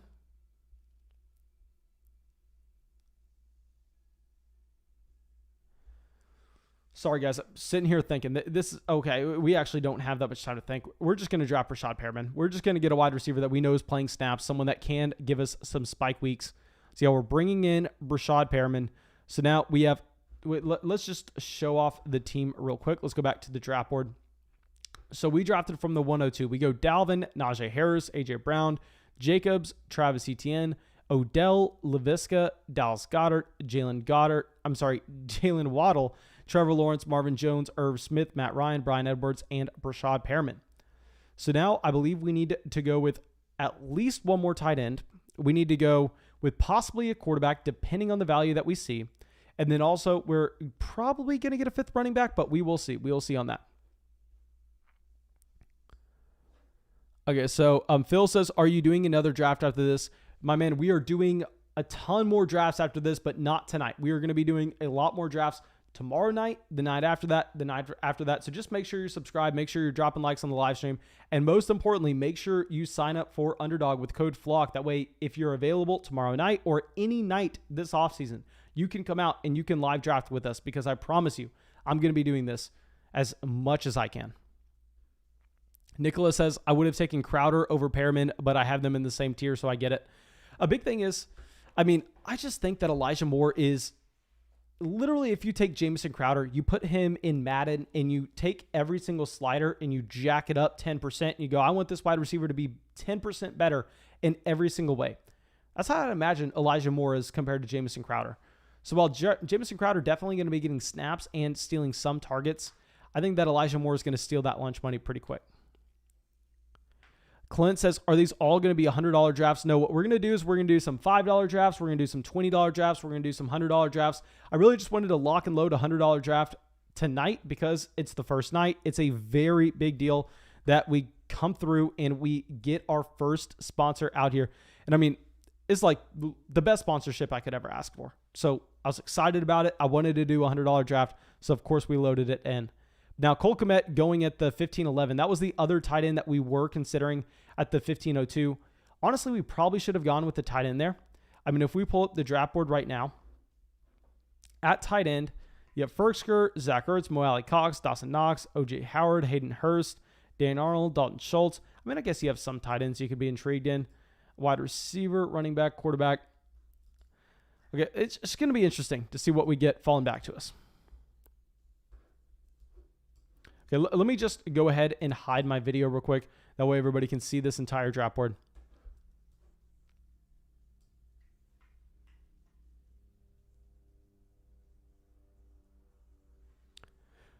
Okay, Mark asking, are we going to do another draft tonight? No, man, we're not doing another draft tonight. We're doing more tomorrow night. I promise you that. And also, guys, if y'all enjoyed this live stream, please make sure you go down there and drop a like and help us out. And if you enjoy this channel, if you enjoy any of the videos that we make, I promise you guys, there's nothing that you can do that would be better than joining Underdog through the link that I am sending in the chat with promo code FLOCK. Promo code FLOCK, F-L-O-C-K. Very simple. I mean, nothing could help this channel more. And I'm going to be live streaming every single night to make sure that we are confident with what we can do this upcoming season in our big money redraft leagues. So please make sure you come out and draft with me because I need people to draft with me if we are going to be drafting. Okay, Steven says, Mason, you need to expand your draft rankings to at least 200. My brain is hurting trying to identify the longer shots. My man, I am actually thinking about going through and spending the week coming up with Underdog rankings. And if we do have Underdog rankings available over there on Patreon, I promise you we're going to do it deeper than 150. I think 150 is a nice cutoff because a lot of people that are actually going through and using those rankings are playing in shallower formats where you don't have to worry about quarterbacks like Baker Mayfield, Ryan Fitzpatrick, Daniel Jones. You don't have to worry about running backs like Phillip Lindsay, Malcolm Brown, Tariq Cohen. So if we're playing in a ton of Underdog drafts this year, I'm definitely going to be trying to go out and I'm going to be trying to get some of those rankings posted on Patreon for everyone. Scantron says, actually, real quick, let me make sure that we get this going. I see Nathan says, get the Hurst stack with Ryan for your tight end 2. Arthur Smith is going to deploy a ton of 2 tight end sets. Man, I agree with you that Arthur Smith is going to be deploying a ton of 2 tight end sets. Let's see what ends up falling to us at this pick right here. I think this pick is actually going to have a lot to do with how this draft turns out overall. Okay, so we have Amara St. Brown and Marquez Valdes-Scantling going. Okay, so let's see. Okay, 2 quarterbacks. Okay, so he goes Kadarius Toney. Okay, so we have to go Anthony Ferksker. Like I said, at the last pick, I couldn't do it just because Julio Jones coming in. I mean, we know that he's going to see a dip down in targets, but we need a 3rd tight end. I think that he's the best player available. Hayden Hurst, I understand the thesis behind it, my man, but at the end of the day, I mean, I think we just go with the tight end that's going to project better. I'm not too concerned about stacking our tight end 2 with our quarterback 2. Okay, so right now our roster construction is 2 QB, 4 running backs, 7 wide receiver, and 3 tight end.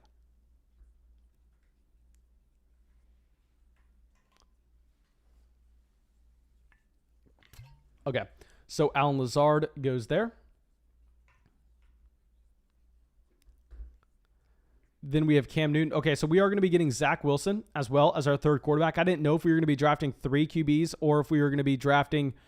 Okay, this is going to put us in a very tough spot, though, in terms of our roster construction. I do not like how we... Actually, I mean, this is a different draft in that we do have those 4 running backs at the very top. Dalvin Cook, Najee Harris, Josh Jacobs, Travis Etienne. So, honestly, I like it. We'll see how it turns out. But let me hide my screen one more time. Because you only have to start 2 running backs on a week-to-week basis in this format. And I mean, if Dalvin Cook goes down to injury, we're losing this league regardless of who we actually drafted in rounds 2, 3, 4, 5, 6.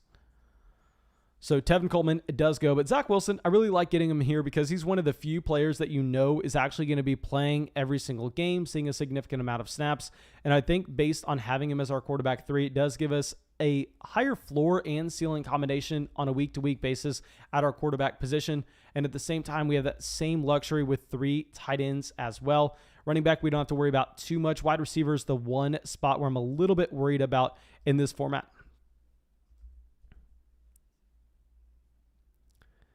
Okay, so Liam says both Jacksonville and Minnesota are on the same bye. My man, I definitely need to pay attention to that more going forward. Thank you for letting me know that. Okay, Nash's Cash saying, what do you think about me getting both Jarwin and Dalton Schultz? My man, I don't have a super strong take on that. I'll say that if you were getting them at great value, I'm fine with you going out there and hitting the draft button. But if you're having to reach on those players, I don't necessarily like it. I mean, I definitely don't like the fact that you decided to draft Blake Jarwin over a player like Cole Kmet when Cole Kmet went over a round after Jarwin. So I don't like the prices that you paid, but as a strategy standpoint overall, I don't necessarily know how much we can knock you for it. And also, guys, if you're joining these leagues with us, I mean, it's a free $100 when you have JN out here taking Colin Johnson in the 17th round. My man, come take JN is making a donation to the pot right now. Okay, Nicholas says, again, I like Darnold more than Zach Wilson. That's a fair point, my dude. That's a fair point. But with Sam Darnold, I mean, a big thing is I think that we're going to have so many opportunities to draft him in spots where we get a DJ Moore, Robbie Anderson, as we're higher on both those wide receivers compared to consensus. Whereas, I mean, with Zach Wilson, not too worried about the stacks that we are going to be having there. Where I think that when we don't have those Carolina guys, we might as well just go with Zach Wilson. I think he actually has some sneaky rushing upside. So now our last pick, I really wish I was more confident in what I knew to do here. I really wish I knew if we should be going running back or wide receiver. Let me pull up and just look at our wide receiver room real quick. Okay, so Brown, Odell, Laviska, Jalen Waddle, Marvin Jones, Bryan Edwards, Brashad Perriman. We need to go wide receiver. Okay, we need to go wide receiver. I mean, at running back, it's ugly too, but we need to go wide receiver. Who's available here for us? We'll look at running back as well. We definitely can't go quarterback or tight end. That is kind of a given at this point. So there are a few names that stand out to us. We just kind of got to hope that they fall at this point. Taysom Hill going in the 18th round.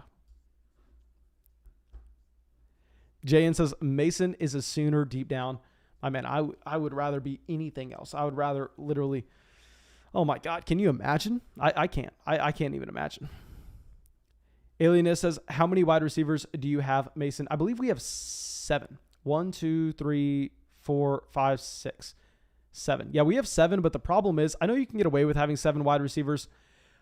We didn't necessarily take them high enough in the draft where we can feel confident with having a DeAndre Hopkins as well as an A.J. Brown.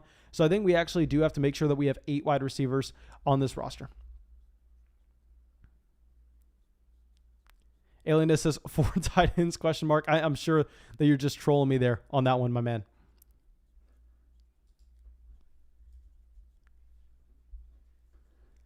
Okay, so Tim Patrick at the 1804. It looks like people are also thinking a little bit more about what they're going to be doing with these upcoming selections.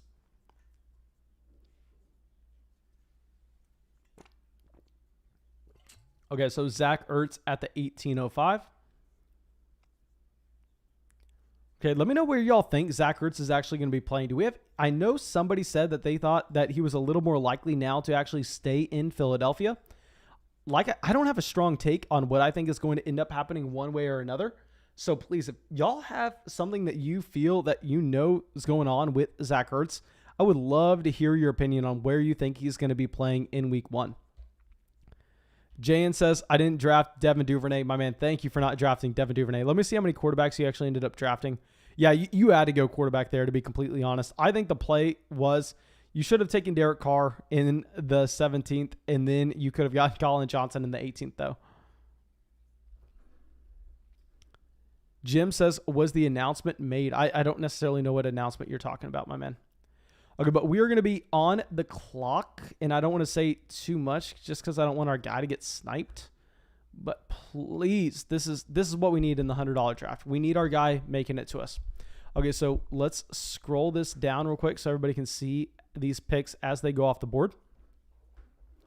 Okay, so Gainwell goes at the 1809. We are 1 pick away, my dudes. 1 pick away. Okay, so come on. Let us get him. We need him. We need him on this team. The more I look at this, the more we made a massive mistake by going 3 quarterbacks, 3 tight ends. That is something we're not doing anymore in any of these drafts. But we get our guy. We get someone that has the talent profile on a very bad team, but you're getting him at a massive discount. Let's take KJ Hamler, lock him into this lineup, and okay, that is what we needed to end this draft. Let me scroll over real quick, show everybody the draft board, show them so they can go down, they can make fun of me for some of these selections. So guys, please let me know what y'all are thinking, of course, down in the comment section as well as in the live chat.